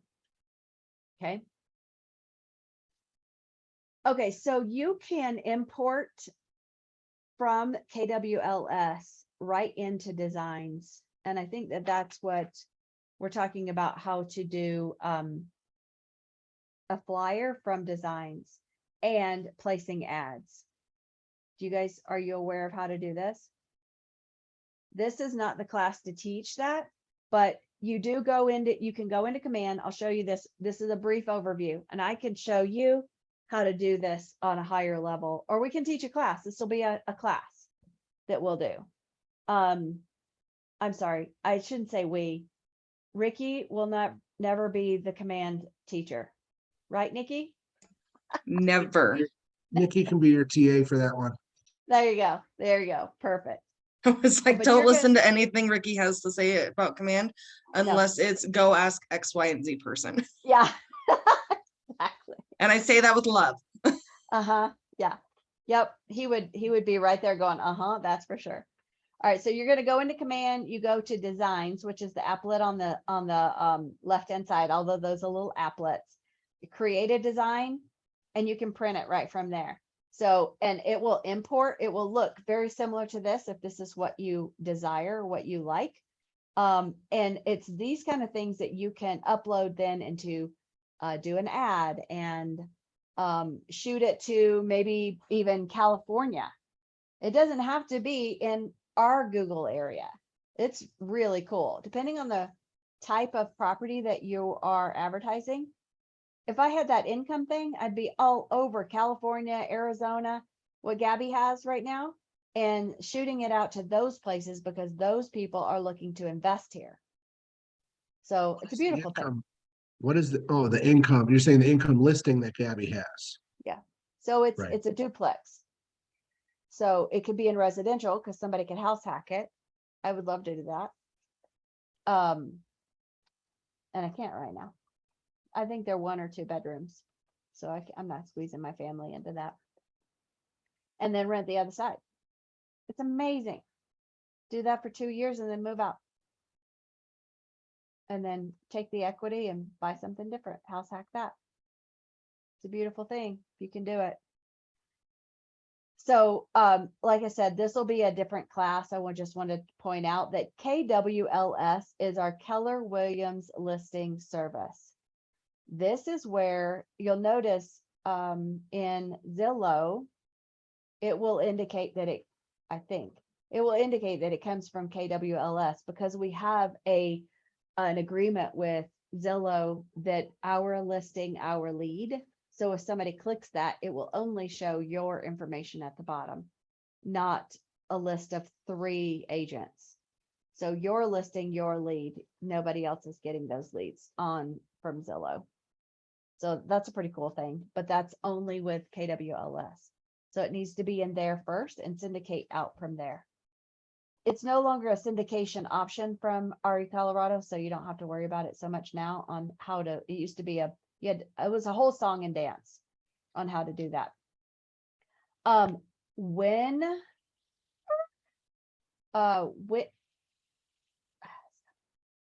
Here, I want to stay on the sign thing.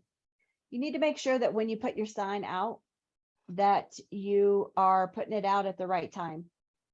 If it's got a coming soon sign on it, then you just still have that 1 business day in order to get it up. Somebody was talking, Nick, you were talking about that a couple of weeks ago, I think, or maybe a week and a half ago, about somebody having a sign up and it not being in the MLS. That's not cool. They have to have that up.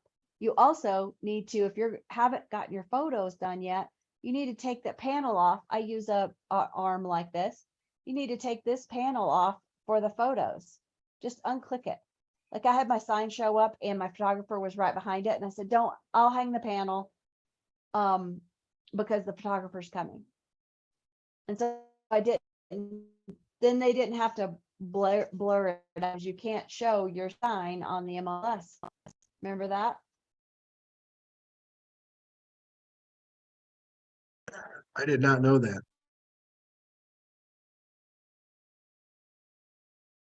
Sign. So you need to have at least 1 sign that is if you're going to use an arm, have another one that's just the short squatty signs. You know what I'm talking about? So there's some signs look like this with the arm out. It looks like a 4 or an H. It's got an arm out like this, a stick in the ground and a hanging panel. Some of them are a square and it shoves into the ground like that. More You know what I'm like talking a about? more like a politician's yard sign. No offense, Dave. But bigger and with a frame around it. It doesn't have to look, it doesn't have to look so temporary, but I just have 1 of each. I mean, I have 5 of these kind that are with the panel, but these others that is just a lot of people use them. I like these better because they look better. I don't know if I've ever noticed the other type. I bet you have. I bet that's the only other type. But I don't have a picture of it right now, of the other type. But when I run across it, I'll shoot it over to you. These are the 2 types. But have at least 1 of the other type that you don't plan on using most consistently. Because some places you can only use this kind. Some places you can only put a little rider on top of their mailbox. Some places you can't put them out front. You have to put it in the window, like condos. So be aware of what the rules are around signage, besides MLS rules. Of course, those are going to be. All right, do you guys have ahas? I'm gonna have to move through this next section a little faster. Anybody? Aha. All right. What about co-agents? What do you think about, oh, this is a short section?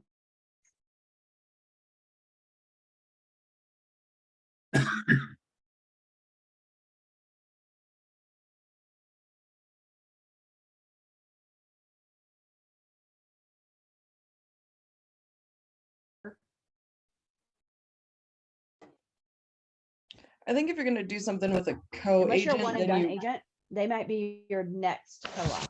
They might be your. Yeah.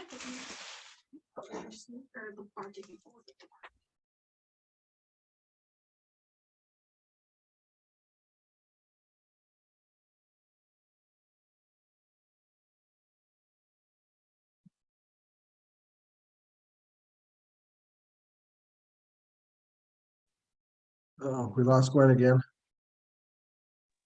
I think so.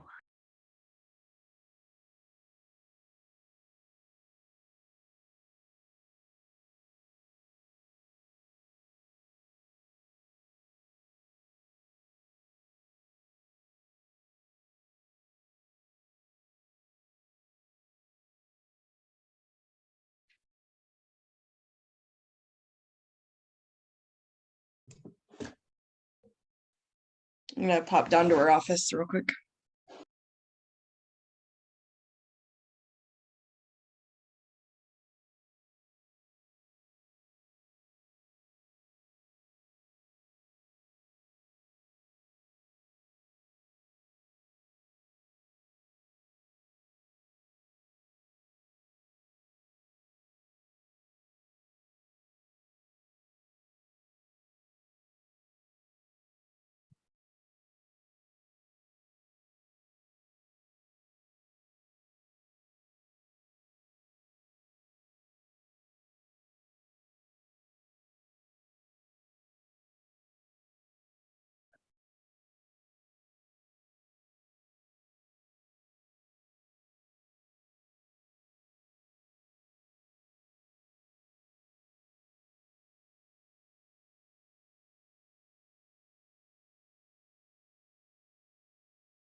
For the love, y'all, seriously.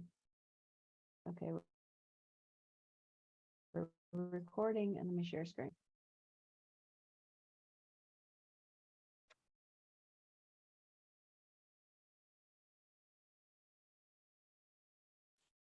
What's wrong? I don't know what's wrong. All right. All right. So can everybody hear me? Unstable Yeah. again. Okay, thank you.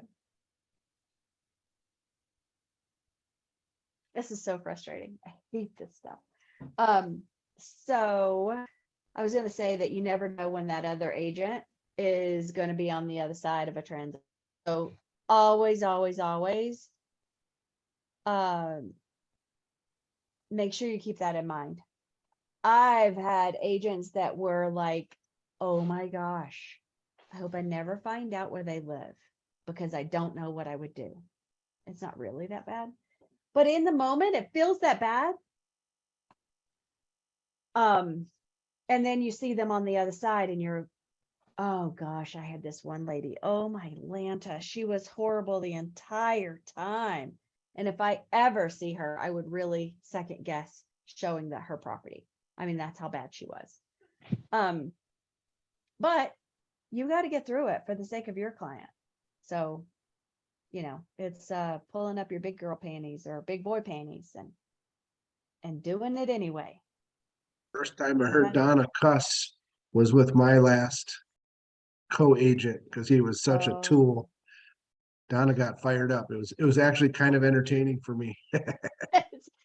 And you now know, never be on the other side of that, right? Yeah. I have someday we'll just have to have a mastermind around all of our stories. What do you think? I like that idea.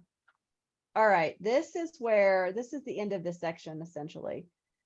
Talking about your lead gen and all that kind of stuff. What are you guys, while I switch over to the other screen, what are y'all seeing on your, what kind of lead gen have you decided to do? Nick, sounds like you want to do some open houses. I'm trying to explore the open house path. I spent my last weekend and I plan on doing it again this weekend. Just getting out, trying to meet other agents. I'm focusing on my neighborhood because that's where I'd like to do open houses. Yeah. But I'm open to doing them all over. You know, you guys, a lot of you guys down there, I say, seems to me that a lot of y'all do a lot of business in that southern suburb area. Whereas I'm kind of more of a central western suburbs, kind of Lakewood and in this area here, you know. Yeah. But yeah, I want to get out because I just feel like it's a good way for me to proceed forward because my sphere, I'm too blue collar for my friends to be able to afford houses in Colorado. That's just the truth of it.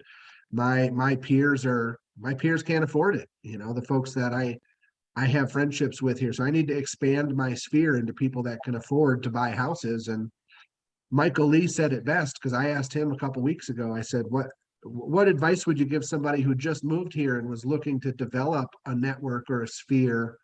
Like I got to pretend like I just moved here, even though I've lived here for 13 years, because everyone I know can't afford a house. So I Yeah. have to meet people that can afford houses. And he said, well, where would you go to meet buyers? I said, I don't know. He's like, well, if you go hang out at open houses, there's a lot of buyers coming there.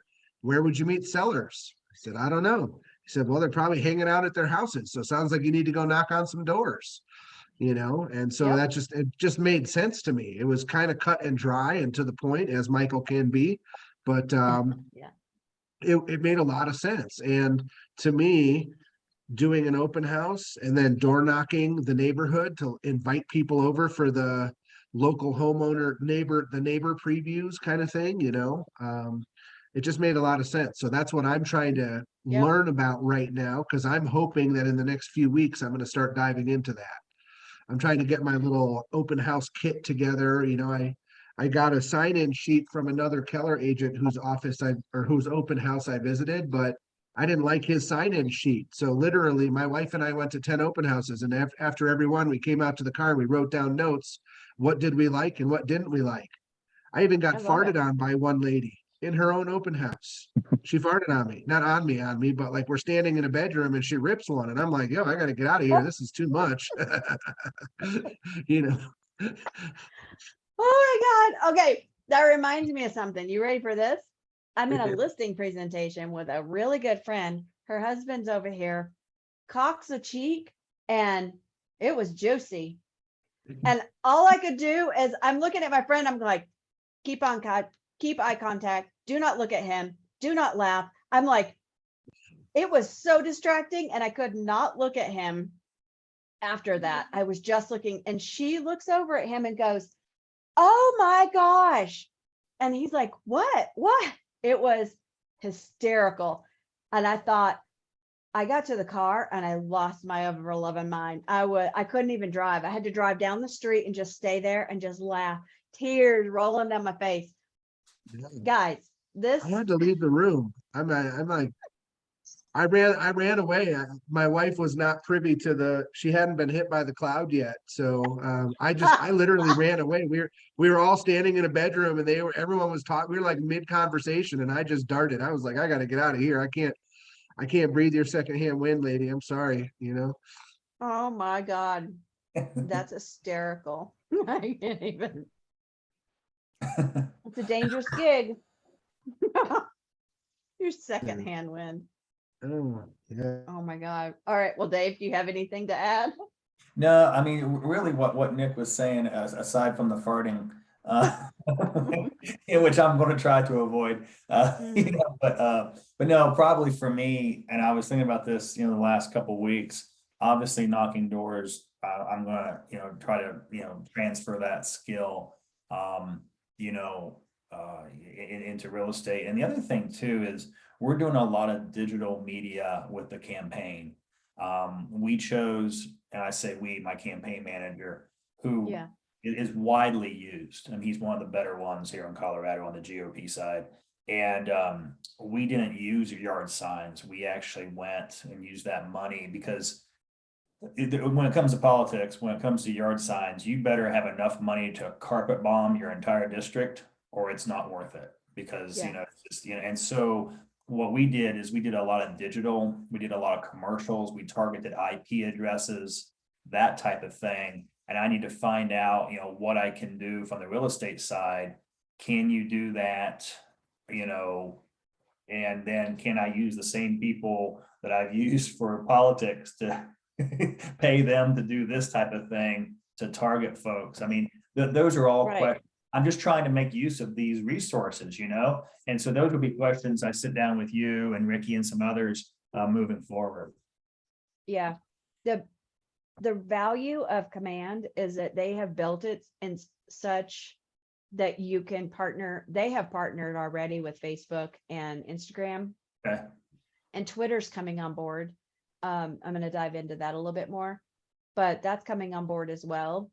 To be able to blast and look for targeting those IP addresses and what their interests are and all that kind of stuff. And I can walk you through that, Yeah. and definitely guide you to places that you can get this information for free. Okay. There are classes, paid classes as well, but I mean, I'm all for getting Oh, it yeah. for free.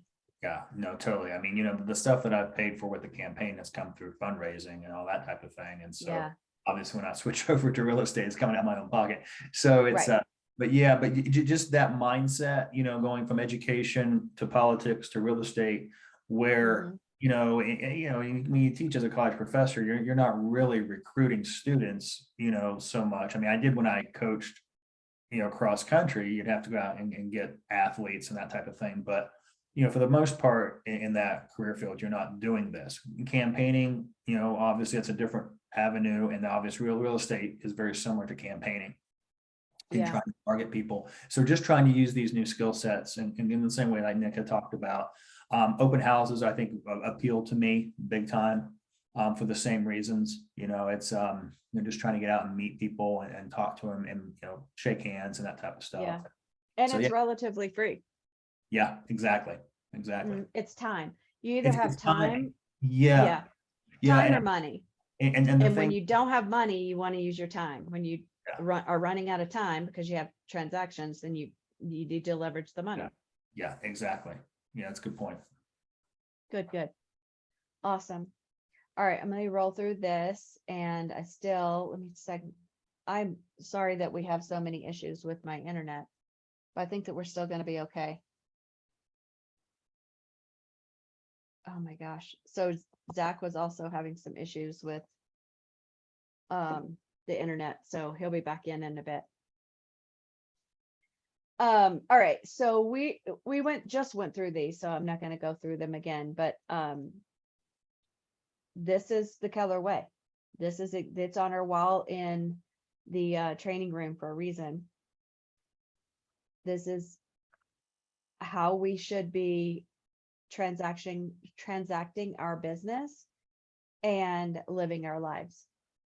I mean, honestly, there's nothing here that's not anything but integrous, in my opinion. Hang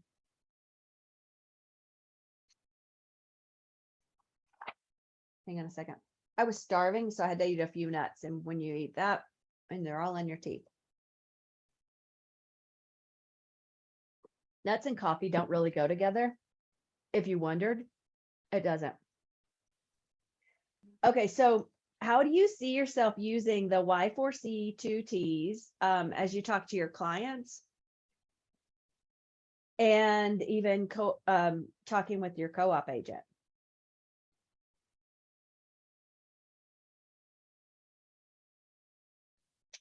I keep it cordial, keep it professional. Try and have everybody's best interest being what you're trying to play out. Even when the person on the other side is a real bastard like my guy was. Yep. You can also, Nikki, do you have anything to add? Or Dave? Or Zach came back in?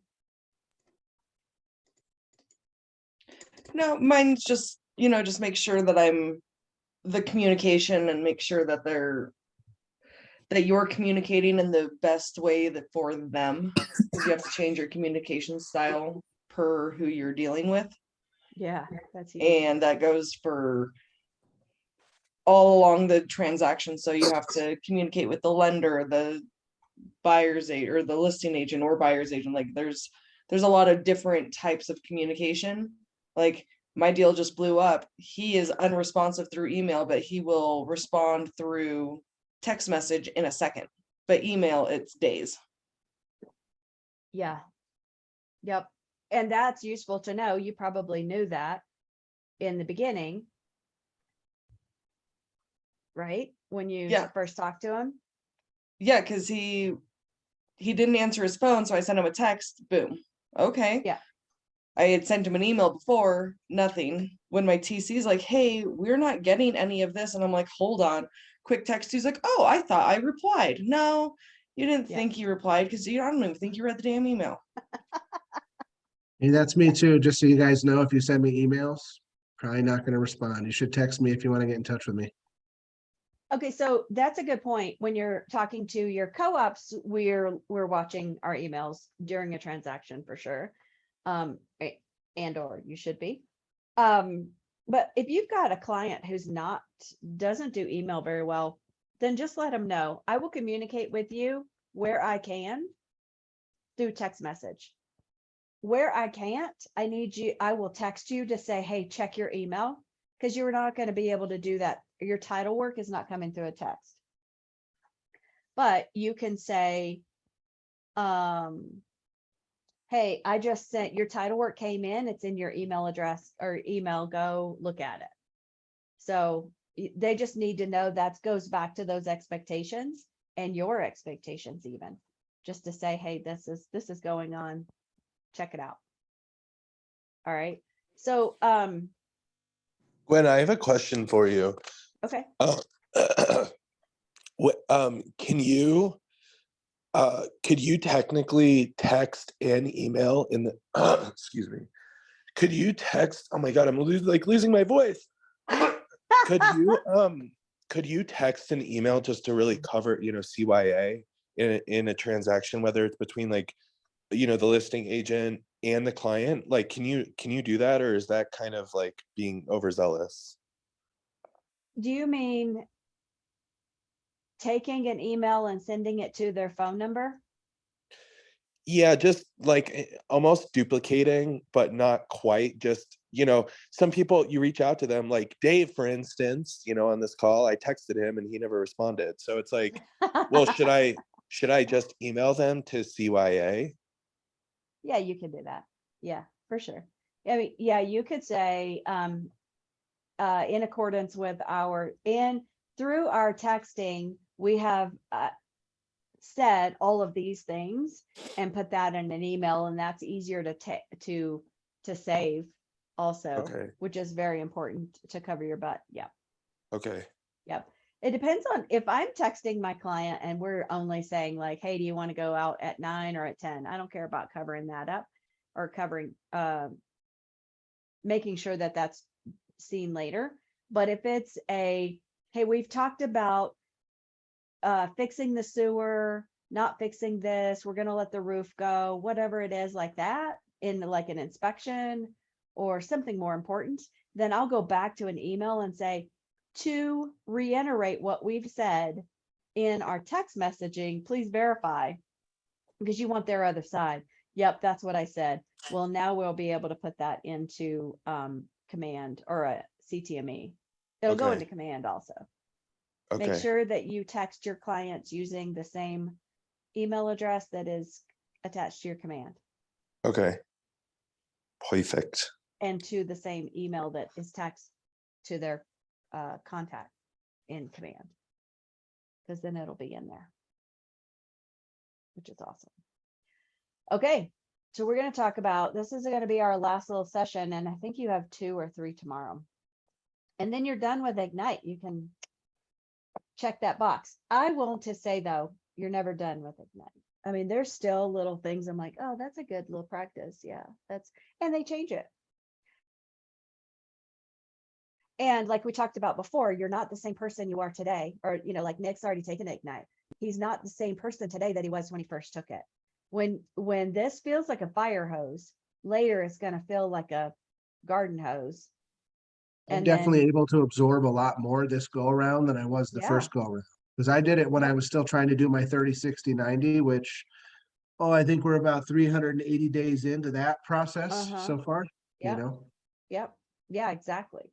What you're going to do at each stage is going to be super important.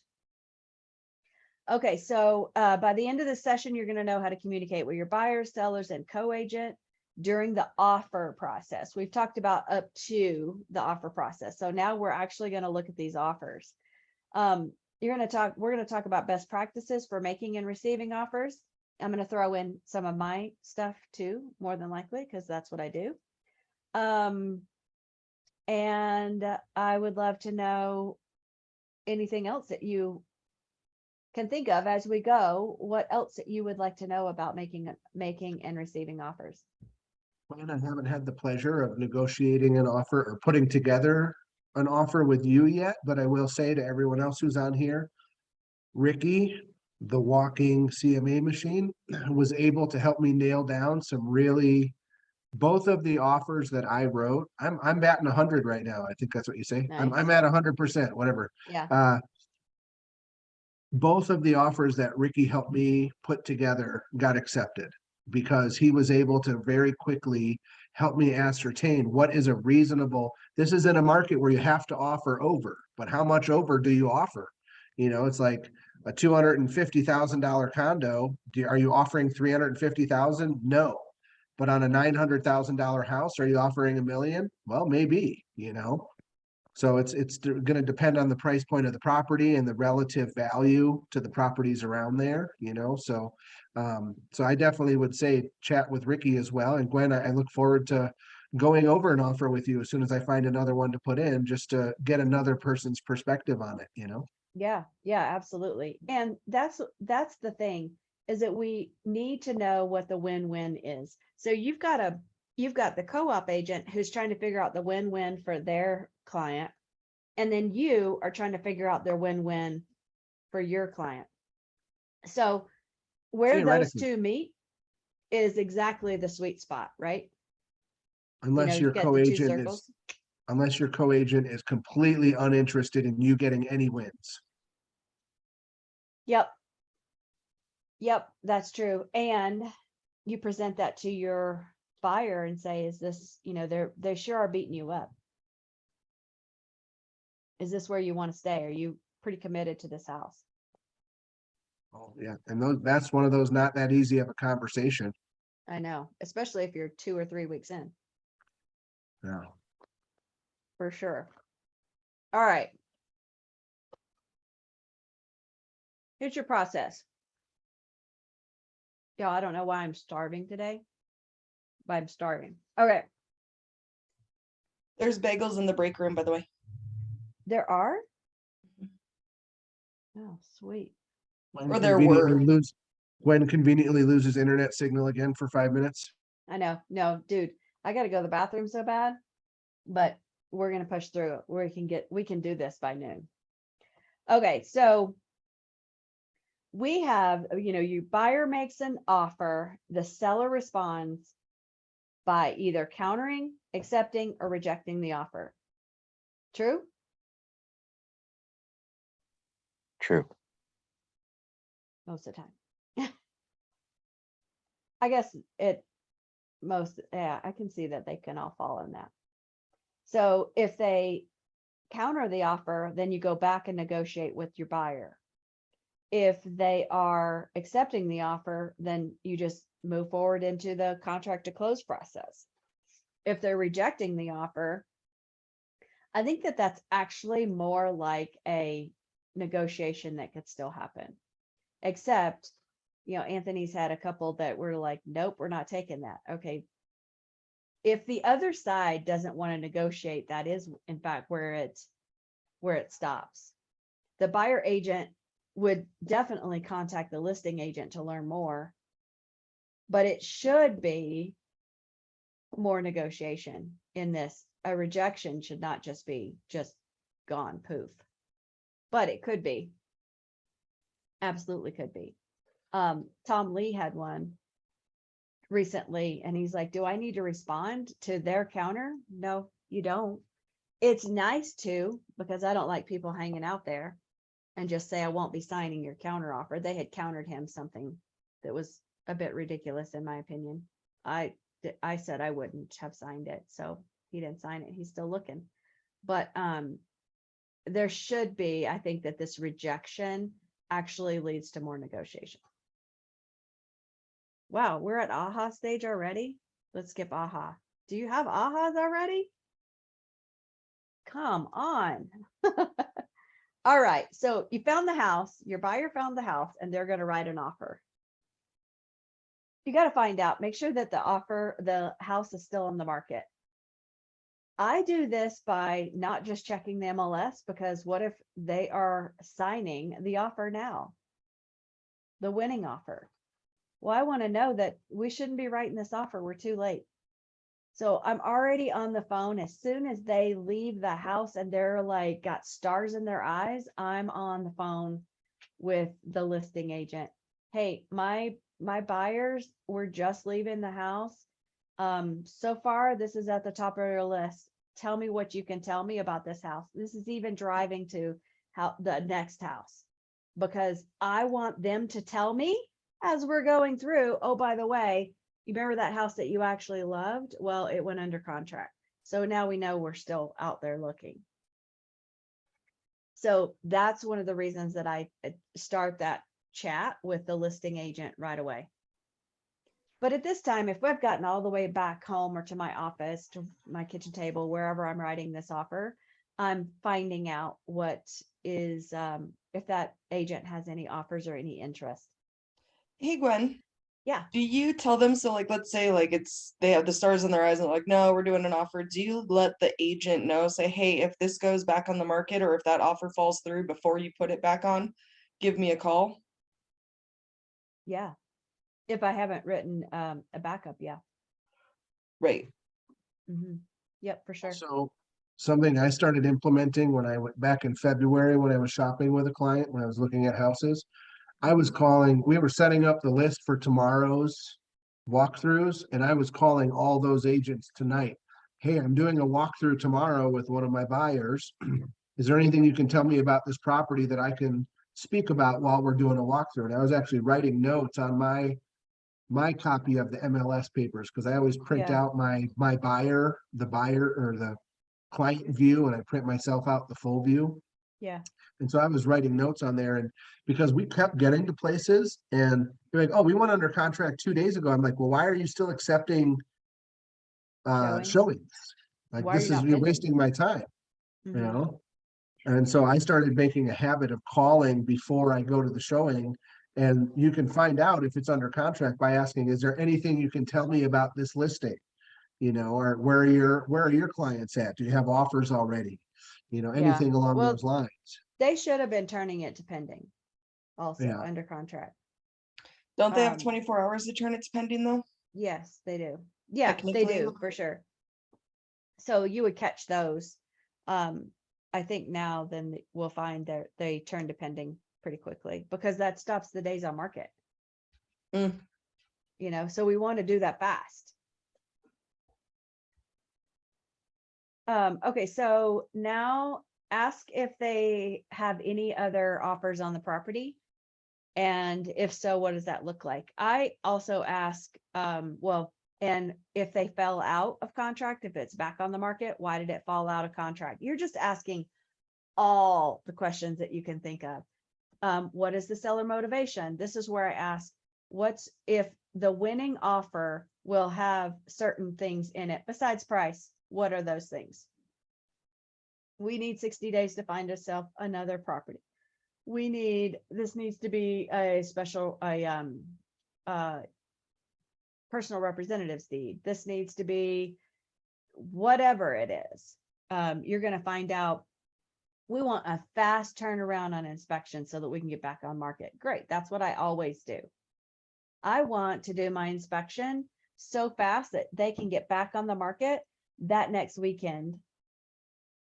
If we find something in inspection that we can't handle. And I tell them that. They're like, oh, that's great. I'm already looking out for you. I'm a lister as well. So I got your back. And they like that. I think they like it. Ask the listing agent how they want to receive the offer. That's really, CTME is pretty standard now. From time to time, you'll get somebody who says, send it to me and blah, blah, blah. But it's still, you're going to do it in CTME and you'll be able to share it to their email. Even if it doesn't integrate in CTME, you're still going to get it that way or be able to send it that way. And your documents are going to be better off for that. If they start sending you stuff and they're not CTME users, talk to your TC about how to redo those for them. But your TC will be happy to do that more than likely. You're going to make sure that you have your pre-approval letter from your lender. And it talks about reviewing the MLS, which we've already done, and those tax records, which is on our MLS. Whoops. I'm trying to scroll this up and I can't because that takes me to the next slide. Oh, but all your faces are on top of my letters. And then you're going to do a quick CMA to let your buyer know what is still on the market, how long it's been on the market, what their value is in that. And that really is about the appraisal. This is where I'm dang certain that we're going to get an appraisal in around this area. Now, where do you want to offer? You're not telling them where they should offer. You're giving them advice. You're the expert on what the properties are selling for based on what they've already sold for. But when you're looking at that data, it's past data. It's not current data. You figure if something's closed, it's 30 days old. That was the market 30 days ago. So it does get a little tricky. Where you know for sure the market is in the pendings. And a lot of agents won't tell you what the price was. So I usually ask if they went over or under list price. And they'll usually tell you that. And then I do the guessing game. Was that by 10% or less? No, it wasn't 10%. Okay, so we're at 5. Just keep asking those questions. They'll eventually go, yeah, roughly. Okay, well, that's good enough. You know, oh, so you're at this price? Pretty close. All right, good. Thank you. That makes sense? And that helps your buyer make an educated offer. Nikki, did you have something? Yeah, I missed a section. So like my most recent deal, it's a very low budget condo. And so when I did the comps, I didn't take into account that the other side of the building was a different, like, so I'm like 364, well, they're 384. So I just looked up the 364s, saw what was in the area. Okay, like what it's currently going for, what they recently sold for. Okay, cool. Yeah, they're about priced right for what they're going for. We could probably go a little lower. On the other side of the building, I found this out after inspection when we did just some more research on the community, that they were going for $30,000 less. Oh, Exact same square footage, exact same floor plan. So I called the listing agents and I was like, hey, we're under contract. We're currently at inspection resolution. I was like, I just saw that you guys are currently pending for about 30 grand less. And they were like, oh my gosh, how the heck they are trying to sell these for. And like, they were like, this has been the worst listing I've ever had. Like, they were very, very open and honest when it's a POS. And they're like, I Oh. don't even know how this place is habitable. Oh my God. So they had overpriced it. They had overpriced it. So it turns out that the seller, the listing agent told me that the seller is overseas and that there's a language barrier. And he doesn't speak very good English, and he's an investor. Turns out that the seller is actually a Colorado realtor that has 9 units in that building. He has a Wow. portfolio in the Denver metro area, and he is dumping all of them. So he is going down fast by someone, and he's trying to just liquidate all of his properties. And so Wow. the entire thing was just sleazy. And Ricky was like, I don't like this. And normally I'm let your buyer make the decision, but you really need to talk them out of this, like now. Uh-huh. And so contract terminated, and now they won't send the earnest money release. Who's holding the earnest money? First Integrity Title, but the seller won't sign the release form.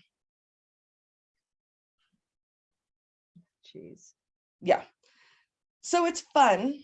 Mhm. But yeah, the asking listing agents, like just being open and honest, be like, hey, like even like right before appraisal, like during inspection, Yeah. like keep looking because things change on a daily. And Oh, I asked yeah. one, and she was like, she's like, it's a cash offer. We should have closed 3 times already and haven't. The other one, she's like, I've been under contract 3 times. They've all fallen through. I can't believe you found a lender to even Wow. loan on this property. She goes, and if they do, give me their number because I want to know. But I was like, so do you mind like telling me how much you're going to close for? She goes, I don't want to jinx it. We're supposed to close Friday. So, You should go back and see if they did. oh yeah, so it's supposed to close Oh. tomorrow, and then I'm just going to Oh, stock this one. But now that we know like who the seller is, my buyer's asking me, he's like, hey, who's the listing agent on that one? Who's the listing agent on that one? And he's like, I do not want to see a single property from that listing agent. that guy. I was like, Wow. thank you, because I don't want to work with them Yeah. either. Right? Oh my gosh. That's crazy. And when we first went under contract or like the offer, I was like, hey, what are you guys looking for? And they're like, we're looking for a clean and quick transaction. And they've been anything but. Yeah. Yeah, that was on your part, not theirs, huh? Yeah. Yeah. That's what they want. Interesting. Okay, so let's talk about writing the offer. We've got price and terms. Do you guys know what terms mean? That be anything that like, contingencies or anything like that, or timelines, terms, repairs, any of that kind of stuff?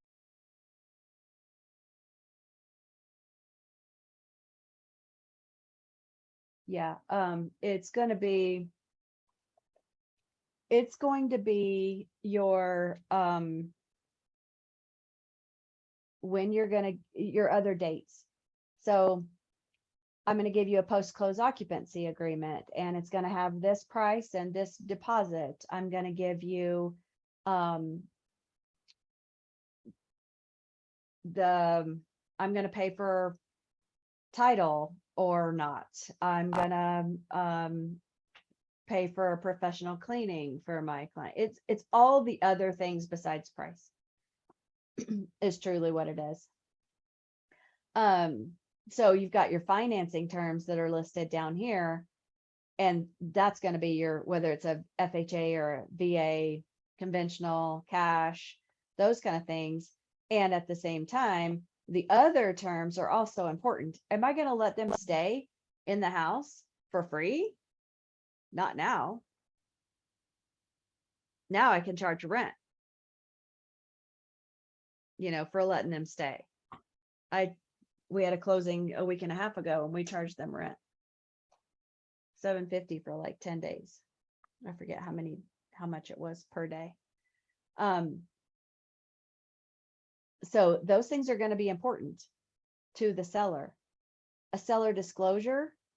Do you want to see it before you write the offer? If they've done it, sometimes they haven't even done one yet. What's conveying? That's going to be in the MLS. But I've also noted as I walked around with my client, what they liked. You know, like Lindsay talked about grandma's chandelier. If it's still hanging in there, it's attached. It conveys. And if it's in the MLS pictures, guess what I have? Proof that it conveys, right? You don't take down lights. That's why you want to tell your listing, take down that before pictures, if at all possible. You're going to need to get clear with earnest money. I have a client right now who's looking at a big major property, has to sell their house before they can buy. And I said, by the way, do you have $20,000 for earnest money? Oh, no, we don't have that. Okay. We have to have this conversation about how you're going to get earnest money. You can do a promissory note for earnest money. It's a form in CTME. It's a thing. Ricky's done it. I've never done it, but Ricky has. So you can do a promise to pay for earnest money. Due diligence and inspection report. If they already have those kind of things, I don't get due diligence beforehand. It's written in the contract. But it's one of those things that you're going to look at. When do you want due diligence and what do you want in it? Does that make sense? So do you want the well permit in that your due diligence? What about the roof documents? What if they have done a flip? I want all the permits in my due diligence. Question, Gwen. Yeah. Back to the promise to pay on the earnest money. Is the promise to pay like if the deal falls through or they back out and it's not in like one of the sections that they still have to pay that earnest money? Because if they can't come up with it now, how are they going to come up with it in 3 weeks from now? Right. It depends on how it's written, but it may be that the earnest money is a promise to pay and they're working on getting that money from their 401k Okay. or grandma or something like that. Okay. Yeah. That's the only way that I can see it really working. It wouldn't be a promise to pay out of the proceeds of the sale of my house. Right, Because because you get the they- earnest money back at closing, Yeah. so. Yeah, exactly. So, yeah, that's going to be a little weird. And it might be one of those things that you can get super creative with. I give a earnest money. How much do you have? If my people don't have 20 grand, but they have 10, I could do the other with the earnest money or offer what they can do. It doesn't have to be what it is in the MLS. Did y'all know that? You can make it more. So back in the day, well, actually, even in this super hot market, I would ask my clients, do you have more money? They had a huge amount down. Let's say I had a client who had a $200,000 down. And they really, really, really wanted this house. I'm like, they're asking for $7,500 in earnest money. Are you comfortable making that more? Oh yeah, let's make it 12. Okay, good. Do you understand what that means? That is my job, is to guard that earnest money. So, but they were willing to put that, risk that. And there's so many places that you can get out of earnest money. So, I'm okay with it as long as they know that there are risks involved. Your financing terms are how much money are they putting down? These are all things that you're going to talk to the lender about that. What are they putting down? Are they doing a buy down? Where are you putting that? Like, it wasn't Anthony, it must have been Tom, was talking about his lender said we can do X dollars on a buy down. I was like, how does he want that written up? Oh, I don't know. So we wrote it up in a different way. So it was all fine. But that's a thing. If they need it written a certain way, you need to know that. Well, the buyer's going to have a pre-approval letter. So you want to make sure you have that. When do they want to close? What if you're 30 days? This has happened to me. I can't tell you. You'd think I'd learn. But I just go on my spreadsheet and I go 30 days, boom. And I verify with the buyer that it's good, but I forget to look on my own calendar. And I'm like, oh shit, I'm out of town. I don't know how many times this happened, more than I want to admit. And then for me, home warranty, I put that on my own buyers, so I don't have them buy that. It's part of my closing gift. But we also have language in the offer about what we're going to ask for in your inspection objection, if there is one. If it's going to be health, safety, habitability only, your contract already states that it is an as-is purchase. You're not supposed to be doing some big, huge ask. But health, safety, and habitability, sewer is one of those. You know, and there's multiple others. You know, if you've got one of those panels, like a Federal Pacific panel, that's also a health, safety, habitability issue. So just knowing those, that'll come with experience. Having somebody else look over your inspection, that is helpful as well. Special clauses, that's kind of those things that are going to be in your additional provisions. And we don't really have, post-close occupancy agreement would be something that would be, I would consider that an addenda. Okay. Do you have any questions on any of those before I go forward? Nope. All right.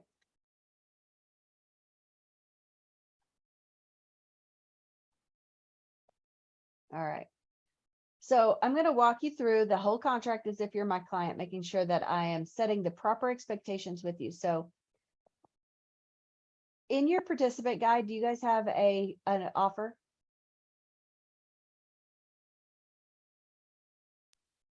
I have a It says you participant do. guide. You don't have a, all right. So we're going to wing it then. Now I'm getting hot. Okay. So we're going to have price and closing and your inspection contingencies. It states that you would have one somewhere. So we might have to we're just going to have to wing this through. Let's see if. It's in the resources on the KW. in Ignite. Yeah, in the Google Drive, but it doesn't open. Okay. Uh, Interesting. Okay. Well, we're going to wing it through because of the time. So that I can get you guys out on time. And we should do this. Hang on a second. All right. I think it's going to be in the next thing here. All right. We're going to double check. This is an offer checklist. We're going to double check all that your documents are there. What is this talking about? Oh, this is about hang on a second. Hold, please.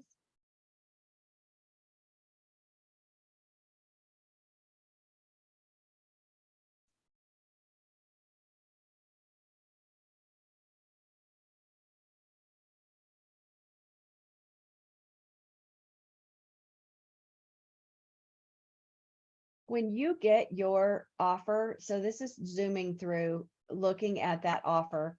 All right, let me go back.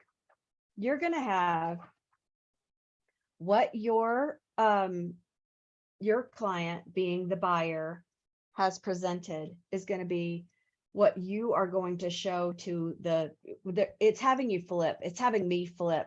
You're the buyer agent and you're the seller agent on the same offer. So right now, we're going to make sure that this right here is what we have gone through with. If you are the buyer agent, you're going to know that they like these details, like the pricing. They know that they're offering. They know what they're agreeing to on inspection in an overall way. They haven't had an inspection yet. So but you've already set those expectations that you are telling them, hey, we're not going to ask for this wall to be painted because you don't like the color. We're looking for health, safety, and habitability items, not the little dinky things like, hey, would you remove the popcorn off the ceiling? No, we're not. You bought it knowing it has popcorn on the ceiling, right? Other things, like if you have if you have looked at the seller's property disclosure and you can see the dishwasher doesn't work, you bought it knowing the dishwasher doesn't work. You do not get the right to ask for the dishwasher to be fixed or to be replaced. You bought it knowing it doesn't work. Is that fair? That's fair. And I don't care which side you're on. It's fair. You need to set those expectations up. However, on the flip side of that, when you flip yourself to the seller side, you're going to walk through each and every area of this contract and know that that this is this what you want to convey? These are inclusions that we already put in the MLS. But look, here's an extra one on this offer. You know what? I want to go, we're going to go rogue. Hang on a second. Yep, we're going rogue. Hang on. I'm going to get to an offer real quick.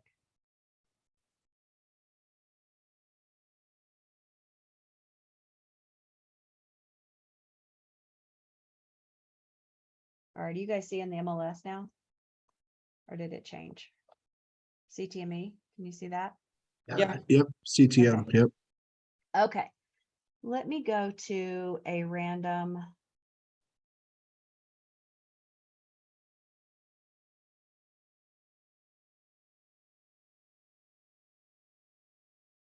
Okay. This is old. All right, so these were offers that were. All right, we're just going to go through this. We're going to go through it as if we're the seller. Okay. I have a spreadsheet for this that I love that helps with multiple offers. If you've got one offer, you don't need the spreadsheet.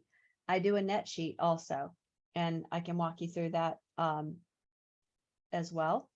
But when you've only got one offer that has been presented to you, the net sheet is valuable and the spreadsheet is valuable because you can see what their bottom line is, but you're not comparing it to another offer. So here's what I look for. Let's pretend this is my listing.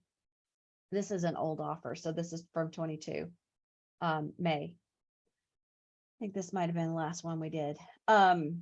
So this is my listing. I'm looking at this to see, all right, this is in fact the legal description. You're double checking this as if you were reviewing, as if I'm reviewing it for you. All right, how many remotes are here? I'm going to my client and saying, hey, dude, do you have 2 remotes for your garage door? Because guess what happens if they don't? Maybe they only have 1, and then their Honda Pilot has a programmable button. So they only have 1. You're buying another one if you've signed this contract. Okay, so those are things that are just, are they important? Some people put all right here.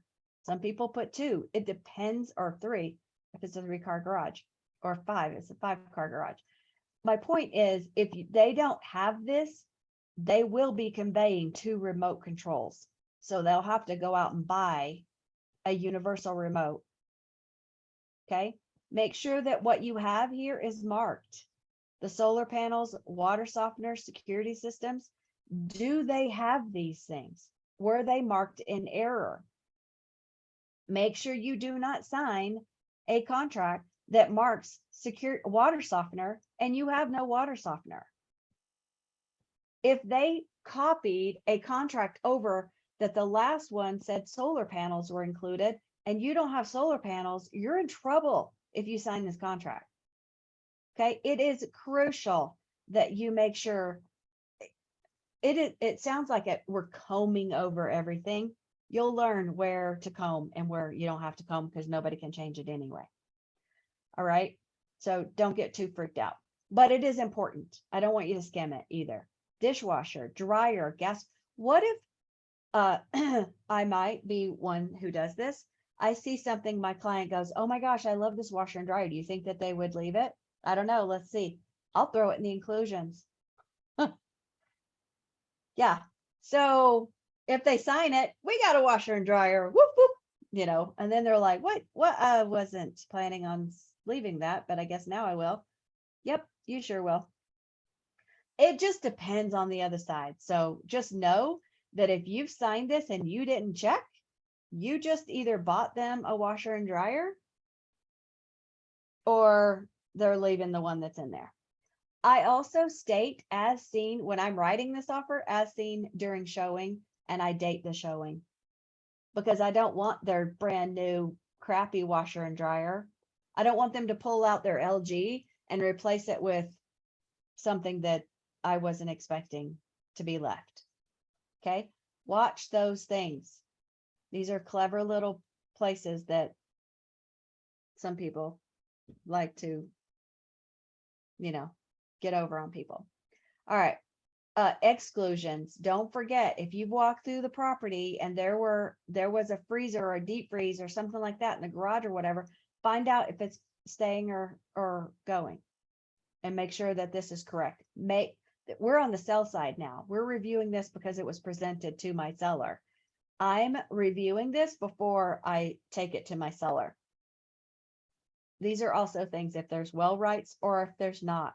If there's stock certificates, water stock certificates, you need to get somebody's help. This is rare. Well rights are different than ownership. Do you remember the water class that you guys did? Rights are different. You have a right to use the water.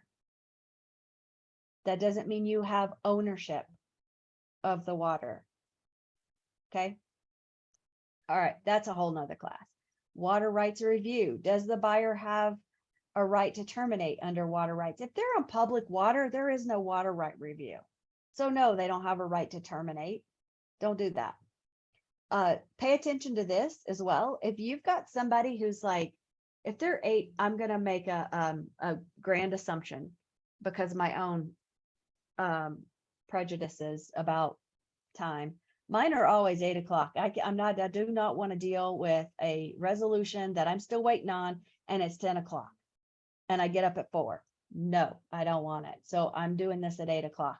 If you've got a seller who's a super early riser, find out what they want. Counter this if you need to. Earnest money deadlines. Remember, we're on the sell side right now. You want this fairly quick, 2 or 3 days, no more. Somebody should not have to give you a week or more. The other things that I don't look at this too terribly closely, but I do watch my association deadline, my appraisal, and these loan availability dates. This should only be 3 to 5 days before closing this availability date. Your terms, your application should be the same as your earnest money. And your terms date just a few days after that. That's there when they get to review it. And then you want to make sure that your appraisal deadline, that when you talk to the lender, because you are talking to the lender, say, hey, they've got the appraisal deadline at whatever, the 24th. Is that something that you can handle? Yep, we should be fine with that. Great. Moving on. And then your inspection termination. Look at that. No objection and no resolution. This is the time what we just left where we didn't get to do objection or resolution. For me, if I was on the sell side and this is what it looked like, I'm fine with this. I'm not fine if this date was gone. I am not fine. And the reason is I think everybody needs to inspect. I don't care if you don't want to object, you're saying you're not going to object to anything, you're only going to terminate. And that's what that's saying. They are doing an inspection and they're allowing themselves a termination. That's it. They're not going to ask me to fix anything. That's fine. But it must have that. And then from there, it's your closing date. If everything else is good, I'm combing over those dates. If the seller looks like he's going to accept this offer. But I don't comb over them right now, especially if we've got multiple offers. I don't comb over it. It doesn't matter right now. I can counter those dates if I feel like I need to. And then the closing date. Is this a fast close? 21 days, 30 days, 60 days? Oh, my Lanta, what is happening with that close date? You need to know. Do not be taken off guard there. All right. Here's your purchase price. You guys have all seen these. I know. But I'm going to tell you that when this is super low like this for this price point, I'm going, all right, this is probably an FHA buyer. So that I'm going to go down here and look and see if that is marked that it is an FHA buyer. I'm also watching this right here for seller concessions. This is where your buy down dollar amount is going to be if they're asking for a buy down. That is in fact a seller concession. Oh, and look, 4.5.3, there's your FHA. So now I'm going back up here, I'm marking, hey, heads up, this is an FHA. FHA financing is not really that big a deal to my seller unless I already know as we walk the property, I'm already telling them, hey, look, if we get an FHA buyer, we're going to have to paint the outside of this house. We're going to have to paint this deck. Bare wood, you've got to replace handrails, that kind of stuff. They really have a standard of safety. And then they have a thing about bare wood. So that's a conversation I've already had with my seller when we did our walkthrough to even offer FHA as a listing term. Okay, so now we've got one and now they get to deal with it, especially if this is the only one. Y'all have questions so far? You good? So real quick with the FHA,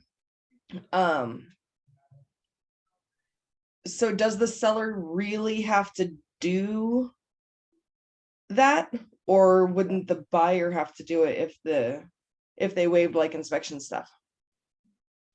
No, if your seller took an FHA loan, knowing that it has some things that are, because it's not an inspection thing, it's an appraisal thing. Okay.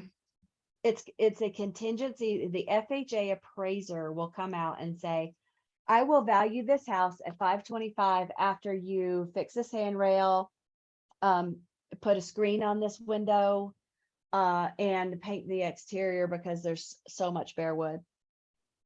And your buyer can't do that because he doesn't own the house. Okay. What if Okay. it falls out? Yeah. Thanks for painting my house. Yeah, I know exactly. That's exactly what it is. I have a story. This is my first or second listing. It was in my neighborhood, and the appraiser, we sold it FHA, and the appraiser called and said, hey, I can give you this value and I'm going to need you to paint that deck. I'm not joking when I say this deck should have been ripped off the house. And I said, dude, the boards were warping like this and there were literally nails sticking out. He goes, yeah, I'm going to need you to paint it. It is, are you serious? Because yeah, and we were like up against a deadline. We needed that done. So I said, okay, that's all you need. Yeah. He goes, take a picture of it after it's done and send it to me, and I'll send in the appraisal. I said, when do you need that? He goes, I need it by, it was like 10 o'clock tonight. I went home, I told my husband, I said, we got to go paint this deck. Now my buyers or my sellers were gone. They were in another state. So we find old paint in our house. I had already called the buyer and said, this is the contingency, I'm painting the deck. He goes, I don't care, we're taking off the deck. And I was like, all right, because it's a POS. So we literally rolled, we did brush it, sweep it first, but we rolled paint onto that deck. It was just like a boardwalk, there's no handrails or nothing. And then I stood back and I took a picture. It looked like poop. I took a picture and sent it to the appraiser. I said, this work? He's like, works good for me. I said, okay. And we closed. All I needed to do is check that box for that appraiser. And I was talking to the buyer because they were not going to they weren't moving into a deck like they'd seen, or talking to the agent anyway. And the agent already told me that they were ripping it off. So it didn't really matter. I was like, holy cow. But that's my point. It wasn't the nails that were the problem. It was bare wood. Crazy. So you can see on my CTM, because it not being a offer that was presented, the assumption is clicked right here. So it does not display in the printout. This is if you're assuming a loan. this is if seller is financing this. You're clicking this, so it does not display. And then this, you leave this first section here in section 5, and then you click this one, and then that next. Oh, that's the only one. All right, so those you won't even see in your, as you're reviewing this. This right here, Donna may have a different opinion, but remember, this is not my writing. This is, I'm reviewing this offer. Who knows what this will look like? But it says purchase price in this one because there was an acceleration clause. So I couldn't put if there's no acceleration clause, this should have the purchase price that's back up in section 4. Unless they're lazy. Cost of appraisal, I'm paying attention to this right here. I'm reviewing this for my seller, remember? So I'm paying attention right here. Who are they saying that's gonna pay for the appraisal? Customarily, it is the buyer. Sometimes it might be the seller. Okay, you really have to watch that. This too, this will affect your seller's bottom line. Now this Seller- says, If the seller contributes on paying for the appraisal, does the seller get the appraisal as well then? That's something I think you they don't want your might. seller to know, right? They're gonna know, but should they get it? No, not necessarily. They're gonna know if it's at value. If they If it's pay at for it, they own it. Yeah. Right, so that's what I'm saying though, is like, Ricky was saying that like a seller's agent should never really know what the appraisal is unless you can get it out of your seller. Yeah. Yeah, generally speaking, that's what I mean. This is not, you want to make sure that you don't cost your seller something here, but I have never seen this marked this way. And I would counter it. I'm not going to let my seller pay for an appraisal. The buyer's paying it. Right. So I counter that if that was marked. Here, right here, the seller's selecting the title insurance, so therefore they own it. And they pay for it. If the buyer selects, I see oftentimes I won an offer by $400 because I paid here. And then we just changed it back to who the seller wanted to use for the title. So it worked out fine. But you want to make sure that you know who's paying for what. This isn't a bad thing. This is just you being aware so that you can present this to your seller. Okay. Owner's extended coverage, $75. And will or will not, and who's paying for it. And then this, you can't change it anyway. So you're just watching for who's paying for the tax certificate. This is one of the most missed areas, is this tax certificate. They're $25-ish, somewhere around in there. And I don't know how many times it's missed. Just so you might have to counter that, so that you make sure your seller doesn't pay for it. Mineral rights review, we do not have the right. This doesn't even have to be clicked, but I marked it because we do not have the rights around mineral rights because we have none. And then, yeah, most of this is who's paying for what. You need to know this so that you can do your net sheet. And Lindsay showed y'all how to go to land title LTGC. That's where I do my net sheets as well. Your due diligence documents, what you want in those due diligence documents and what you don't want. This is not where this offer doesn't have due diligence. This right here would have a clause about due diligence. And it's probably in here around due diligence. Marketing.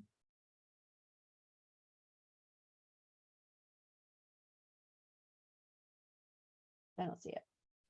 Anyway, there's a clause. There should be a clause right here about what the things are that I want in my due diligence. This is not where you get the ovens owner's manual. That's not what this is for. And then watch this. Is this conditional upon the sale of a property? 10.7 is really important if you're on the listing side, don't you think? especially right now. 6 months ago, you could sell a house in 35 seconds. So this might not be a big deal, but right now it is. And does it mean that somebody won't accept their offer? Oh, absolutely not. They might.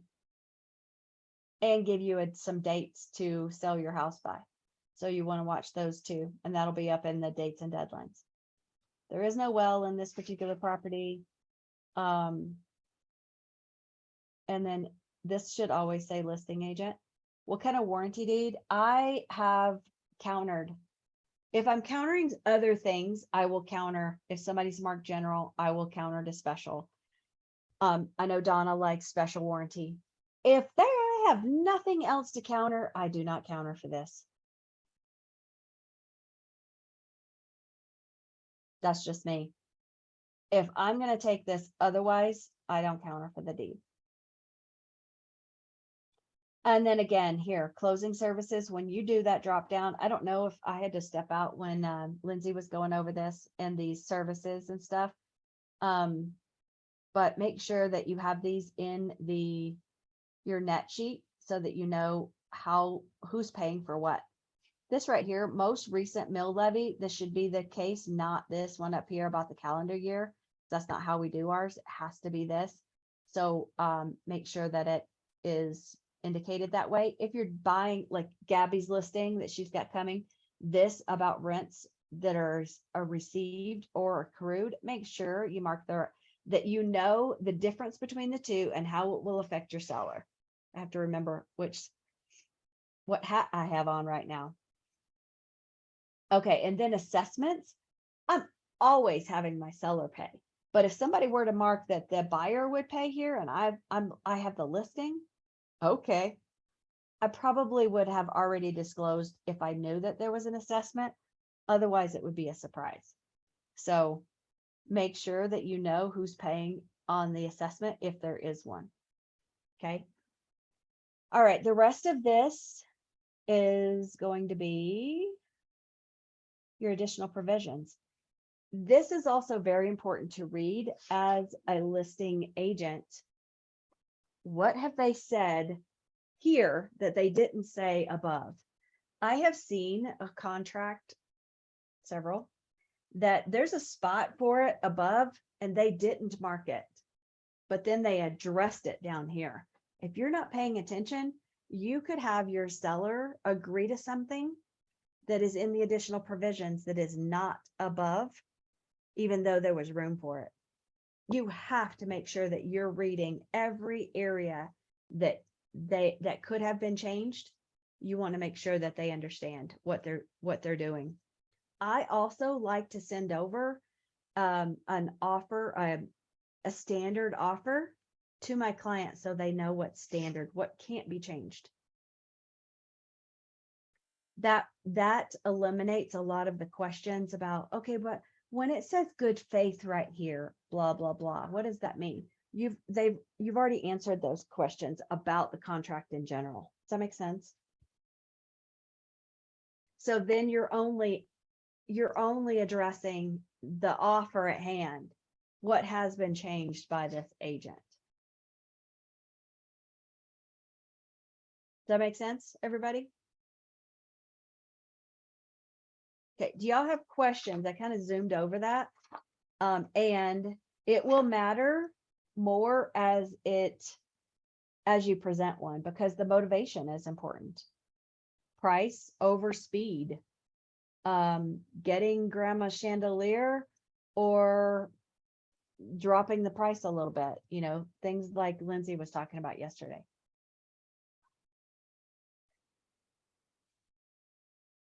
Make sense? Okay. All right. Well, okay, so what they're asking you to create an executive summary here, which is basically if you had several offers, you could present them side by side by side. I had my listings like, here's my showing window, here's when I want all my offers by. And if you guys were showing 6 months ago, you know that that's how the MLS read. So, you have,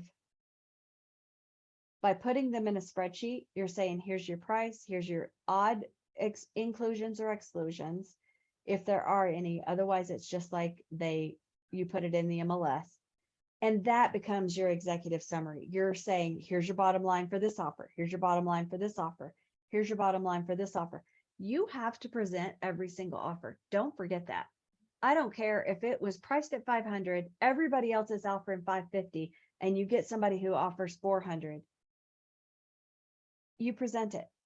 You put it on your spreadsheet, you send it over. I send all of my offers over in PDF form. I do not send over in an email something they can accidentally sign. Can you imagine? You send it over to somebody who's just not tech savvy, and they accidentally sign an offer that was horrible. Okay, you don't want that. You don't want to have to learn if you can back that up. Nick, did you have any questions? Okay. All right. So I talked to the lender and I talked to the buyer's agent. Are we going to be able to work well? Are you somebody who's little whoop whoop in the noggin? I want the best I can get for my seller when I'm the seller's agent, of course, and calling the buyer's agent. Hey, we have this offer. I'm liking all your terms except for this. What does this look like? What is their passion behind this house? What did they like? What was their favorite feature? Find out. The buyer's agent on that side is just trying to get that house. So how much are they willing to tell you? That's part of the negotiating. What if you don't call them and they would have gone up $20,000 to get this house? Did you serve your client? No. Will anybody know? No. Except for the neighbor. Well, after they move in and they say, oh yeah, we would have paid 20 grand more. They'll know. And then how does that feel? So make sure you find out. I do not create my offers in Command. I would love to be able to explain how that works, but we're not teaching that. Do you do yours that way, Nikki? Okay, good. I think it's I will say a lot of people do. We have CTME. I like it that way. My TC does. There are things that you need to do in Command because this is how you get paid. This is your TC will do this part when they are Kellerized. So maybe I've that's only ever written them in CTM. Is that not standard? it is for us, but that's CTM's Colorado company. I don't know where all they are, but they did start here. So if you were in a different Ignite is not a Colorado curriculum, so class. So, you know, other people are having to do a lot more stuff in Command potentially. Somebody asked me, we have a dear agent in our office who asked me how to do dot loop. And I said, and he's a good friend of mine. And I said, dude, I have no idea. Get CTME. And he's like, it's $40 a month. And I said, don't call me again with these questions. Okay. So I wouldn't say that to y'all that bluntly. Maybe I would. But you know what I'm saying? Nobody uses dot loop. Don't do this. People can tell you're showing your newness, I guess. All right. So we're back to this. This is the same flow chart. Your buyer's making an offer, seller responds in 3 different ways. Now we come to a decision using one of these avenues. From there, oh, now we're gonna and role play that. I just want to know, I know that the next session is going to be about negotiating this offer. So I don't want to go into that because that's going to be Ricky's scenario. However, I will tell you, I have am very passionate about negotiating. So there is a class. I'm really hoping that you guys, we can all go together. That would be so fun. Field trip. It is $50 though. Let me get to it. It's Smedra. Smedra, and it's in February. Smedra.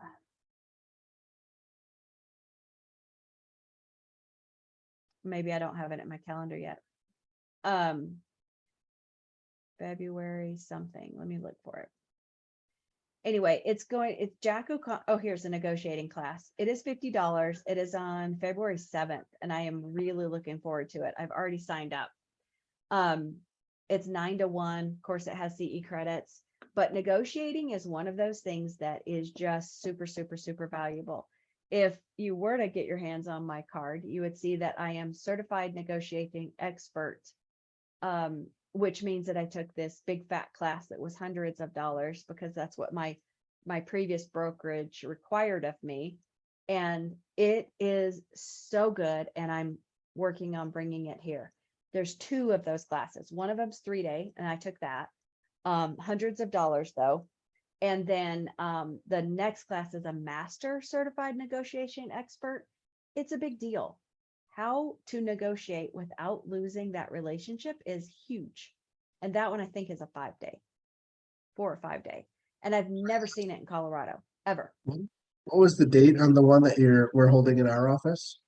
We're not, it's at Smedra. Oh, it's at Smedra, okay. Yep, and it's February 7th. Yeah, 9 to so 1. hopefully, and that's a Tuesday, so we could do it. We could swing it. It does cost though. But Jack O'Connor is who I took ethics with. And if y'all know, you've taken ethics recently too. It's a snoozer of a class. But Jack O'Connor, you hang on every word. He is so entertaining. He's an attorney. He's super entertaining. So I'm really looking forward to this negotiating class. So that's what's next for y'all on that. I don't want to leave this without asking for the ahas or anything that you want me to go over in more depth, since we have 15 more minutes. I'm so glad I changed my coaching. Y'all might have seen that I had coaching 15 minutes ago, but he offered to change it and I said yes, so we're good. Y'all have any questions? What was your ahas? Don't tell me I've been rambling on for 4 hours and you have nothing. Lot to absorb. It is. This stuff will come. For me, I learned much better by doing it. Get in CTME. Write an offer. Write one for your wife, Nick. Write one for Mickey Mouse.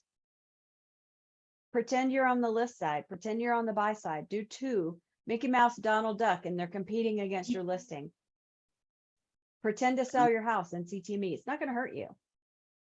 Can I ask, I feel like there is a certain set of documents that I might like to have templates for in CTME that I'm not aware of yet, like like your offers or your whatever, I don't even know what they all are, but I'm sure there's at least 20 templates I should have built in CTME and I have 0. Sorry, Gwen, there's actually a class. I got a notification yesterday from CTME that there is a free class. I want to say it's November 9th. And it's a Zoom, it's a webinar, but it's a smart e-contracts and template class in CTME. Yep. And then next week there is a CTME for beginners. Take both of those ASAP. Yep. So I'm taking both of those. And then there's also an intermediate and advanced CTME class like weeks after, so that you can really get proficient in there. Because I've gone in and there's like a ton of training videos over on the right hand side of where she just was. Yeah, right here, there's a- this is yeah. what it looks like right here. And those are all good, fun and dandy until, for me, that's not how I learn though. I learn when I do. So, Yeah, Nick, all those CTME classes are free. If you want the credit, you just have to pay $20 a class, and they take that payment at the end of the class. But I've already done the beginner and intermediate, and they are incredibly helpful. Yeah, they are. You do not want to be learning this when you're writing an offer. Now, I took a lot also, of those classes like a year ago, so I feel like I need them as a refresher. yeah, for sure. And they change them up. And don't learn what your TC is going to do. I did one transaction without a TC, and I don't think it's terribly valuable to do it that way. I think you should just get a TC. Yeah, I have one that's done my transactions so far. Yeah, huge. I put some of y'all's coaching addendums in CTME, and one of them, I could see it was signed, but I couldn't find it in CTME. My transaction coordinator couldn't see it either. She's like, I don't know what happened to it, but she took it out of our email and she uploaded it. So it's in there now, but it's not in there the way it should be. Poof, it's gone. So I would have thought that was me had she not looked. So you can go through all of these videos. I will tell you, when I did them, I mean, this is what, 4 years ago? I had to hide the sharp objects. It was horrible going through these. Because the lady is so, hopefully they've changed them, but the lady is so mundane, droning on and on and on. Let people ask questions in the middle of the class, and I'm like, just hurry up. Oh, it was horrible. But the ones live are really good. They really are. Take your laptop. I have an aha moment, but it doesn't necessarily have to do with this per se. What? I think I just wanted to share that I just learned, guys. I try to meet with like 3 or 4 brokers a week out of different offices, and everyone's been telling me about IDX and how you have to pay for it. Keller Williams has one of the best IDX things that's free, and it's part of KW Command. And to be quite honest with you guys, I don't really think there's any teaching or coaching that you can find other than YouTube channels that walk you through how to import it into your KW Command. So basically what I mean is when you go to your website, you can create additional pages and you can name them different neighborhoods per se. Like that's what I'm doing for mine. And so it pulls in all of the listings from the MLS automatically. You don't even have to do anything. But I know that's a little off topic, but it like sets you apart from other agents. It's just one additional piece of value that you can provide. Yep. It actually, Zach, it actually sets you apart from other KW agents even. Totally. Because you're totally right. Like we got into all right, let me back up. Command is new. It is a baby. It is a toddler, we'll call it now. It's probably a toddler. Toddlers are unruly, they're changing all the time, and that's what we have with Command. So on that note, things roll out and people are just doing their business. They don't get to stay in touch with what's rolling out except for the market center tech trainers. So who's Amy? So when she's doing other jobs besides that job, then she can't stay on top of exactly how the command has changed in the last week. So to be fair, but on that note, there are other people who walk through that, including the 66-day challenge. Mm-hmm. They do walk through that to some degree, but most of that, I will say, is how to do business. So there are so many different robust ways of using Command, and I'd like to see more of that as well. So if you see somebody doing it at a high level, then let me know who that is, so that we can see about bringing them in. I mean, I think that that would be a valuable thing for the whole entire market center. Totally. So Gwen and Zach directly on this. I did ask just yesterday because I'm actually building a website, or I should say more appropriately, Allison is building our website, but I'm talking to her a lot about it for our other business. And there's just like a million plugins and apps you can use to optimize your website. And so I asked Amy and Ricky, which Ricky's obviously the wrong person to ask this, but Amy was in the room and I was just like, hey, I'm curious, since I'm learning about all these apps and plugins that will optimize my other website, what kind of stuff can I do with my Keller website to optimize it to its fullest potential? Because I don't even know what questions to ask because I don't know what that even means. Like, what is a fully optimized Keller website look like? And, you know, like you're mentioning creating basically a landing page for each neighborhood that's an IDX link directly to MLS. That is a really strong tool that I just don't even know. I wouldn't have known to ask that direct question, but it is the kind of result I was hoping to coerce out of Amy when I said, hey, in what ways could I optimize my Keller website to be a more appealing, more powerful tool, not just a homepage with a really lame bio that Scott Leroy Marketing put on there for me, right? Yeah. So we're going through the process. Like when we're done with this class right now, we're going to get into Command and start looking at ways to optimize our website. That's already Allison and I's plan for today.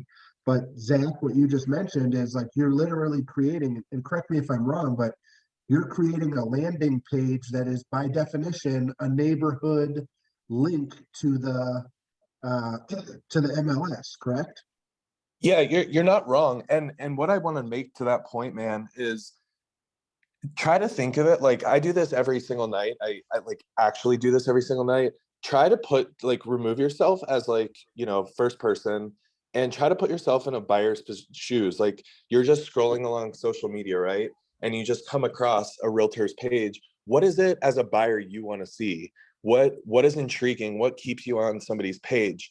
Another thing that I just learned last week meeting with another broker was you can automate, and this goes back to like what Gwen was talking about 2 or 3 hours ago about automating messages to somebody, whether you feel like you're in control or you're not in control. But when you start building up a database of clients, whether they're sellers or buyers, you can start automating messages from the MLS, from RE Colorado, so that every single morning between 4 and 7 a.m. or 9 and 11 a.m., your clients are getting updated listings that fit what it is they're looking for. So you might get a message from a buyer that's like, oh my God, do you ever sleep? Like, it seems like you're constantly working. You're always sending me emails. And it's like, not really. I just have learned how to automate the process so that it streamlines what it is you're looking for. And I don't have to constantly sit on there. So Nick, to kind of to backtrack what you're talking about, there are so many things, like when you talk about plugins and different widgets, I'm not going to boast my ego here and be like, I've got the degree in it. I don't even really think you need a bunch of widgets on your website. In the grand scheme of things, I think you can fully automate your website so that it's pulling MLS listings. It's automating how it responds to your potential clients or your clients or even customers. Like you can streamline everything kind of really from the IDX. And I think it's like, I wasn't too familiar with how the IDX worked, but it's honestly, man, like getting on YouTube and just typing in KW command IDX import, like there are so many YouTube videos on what it does, how it works, how it integrates into your website, what it provides for you, what it provides for buyers and sellers. So that's just another piece of advice just to throw out there. I think it helps. Yeah, that might be something that would be super fun to go through as a workshop event. What do y'all think? We do those on Thursdays. About like everybody bringing in your laptop and let's get into Command together. And let's figure out if we can optimize these websites, and then we can go to each other's websites and look for things maybe we're missing that someone else, hey, Zach, awesome feature you have on your website. How'd you figure that out? You know, or Yeah. whatever, because Yeah, again, No, I that's like- like, that's the ahas, right? Agents helping agents. I mean, Yep. yeah. I think there's Yeah, well, very let me, small. I'm gonna write that down. Wait, I have a challenge for y'all. So as you think of stuff like, hey, I heard about this golden letter thing. What is that? Let's shoot it to us, whether it's on the Facebook group or a text or whatever. I think everybody has my, who else? I know Zach does, Anthony does, Nikki does, Nick does, who else is on here? Still. Gwen, Dave- do you oh, want me Dave. to shoot over what I have? Cause yes, I'm not feeling well, but I'm totally going door knocking tomorrow. Do you want me to, I've been printing up, I have like 200 3-page pamphlets stapled together with my business card of like what I'm providing to people at the door. It's not really like real salesy or anything. It's very just, what can I do for you? Yeah, Here's would love that. okay, cool. I'd love to see it Yep, too. yep, for sure. Who's Deborah Romero? She We're popped on about for a done, second. so She popped on for a second and then was gone. She was on for like Yeah, maybe I'm 5 just- seconds. I'm just worried that it's Dave trying to get onto from another area, but I just X'd out because we're about done. No, she was there at her computer moving around. It Oh. wasn't, Oh, wasn't okay. Dave. I don't know who that is. unless on. Dave does a heck of a drag thing. That was not Dave. Hey, real quick, Gwen, do Yeah. you know if anyone's coming to the workshop with Ricky I don't- today? I don't know, because everybody's on Zoom right now. I'm wondering. Does it need to be on Zoom? Does he need to hold a Zoom? Would anybody be No, What is on the Zoom if he workshop? had one? What is the What's workshop? his, yeah, what's it gonna be on? I don't know. He just walked Okay. out. All right, TBD. We'll, But it's not at 12:30. It's at 1 now. He has a meeting okay, that popped on his calendar, so it's at 1. I could definitely do the Zoom because I got some stuff I need to take care of here today, but I could be back around 1 o'clock for the Zoom workshop. okay. Okay, All I right, can cool. I'll help him do a Zoom on it then, if people will show up. Is it this same link that I log into? Yeah, it will be. Okay, cool. Yep. I'd like to know what it's about. I had an afternoon scheduled of tasking that I'd like to get done, but if there's more value in said presentation, then I would be inclined to participate. At some Let point, me you know, ask him real quick. There's so many things going on. It's hard to pick and choose, like what is the most responsible? I mean, there's even sometimes like 3 things overlapping in our office. Is it Yeah, I more know. important to do the coaching thing, the Ignite thing, or this other thing, you know? Right. Well, Ignite's gonna be done, so we won't have that conflict anymore. Tomorrow's the last day for that. Who teaches tomorrow? Ricky. I have a question for you, Gwen. It's kind of related to, I guess, not Ignite, but I'm scheduled to be out of town the 17th through the 21st, so I can't do a pie pickup. But I'm thinking about going and buying my own pies. Can I still get some stickers through you guys? Yes. Mhm. Once you go and fill out that form, put 0 as the number of pies you need and mark the sticker that you want. That'll work. Okay. Okay. Okay, thanks. Yeah, you're welcome. All right, Coolio. People are trying to use this Zoom room, so I'm gonna get out. All right, we'll talk to y'all soon. Bye, guys. Thanks Thanks. for putting up with me, Gwen. Oh yeah, of course. See you guys. Bye. Bye.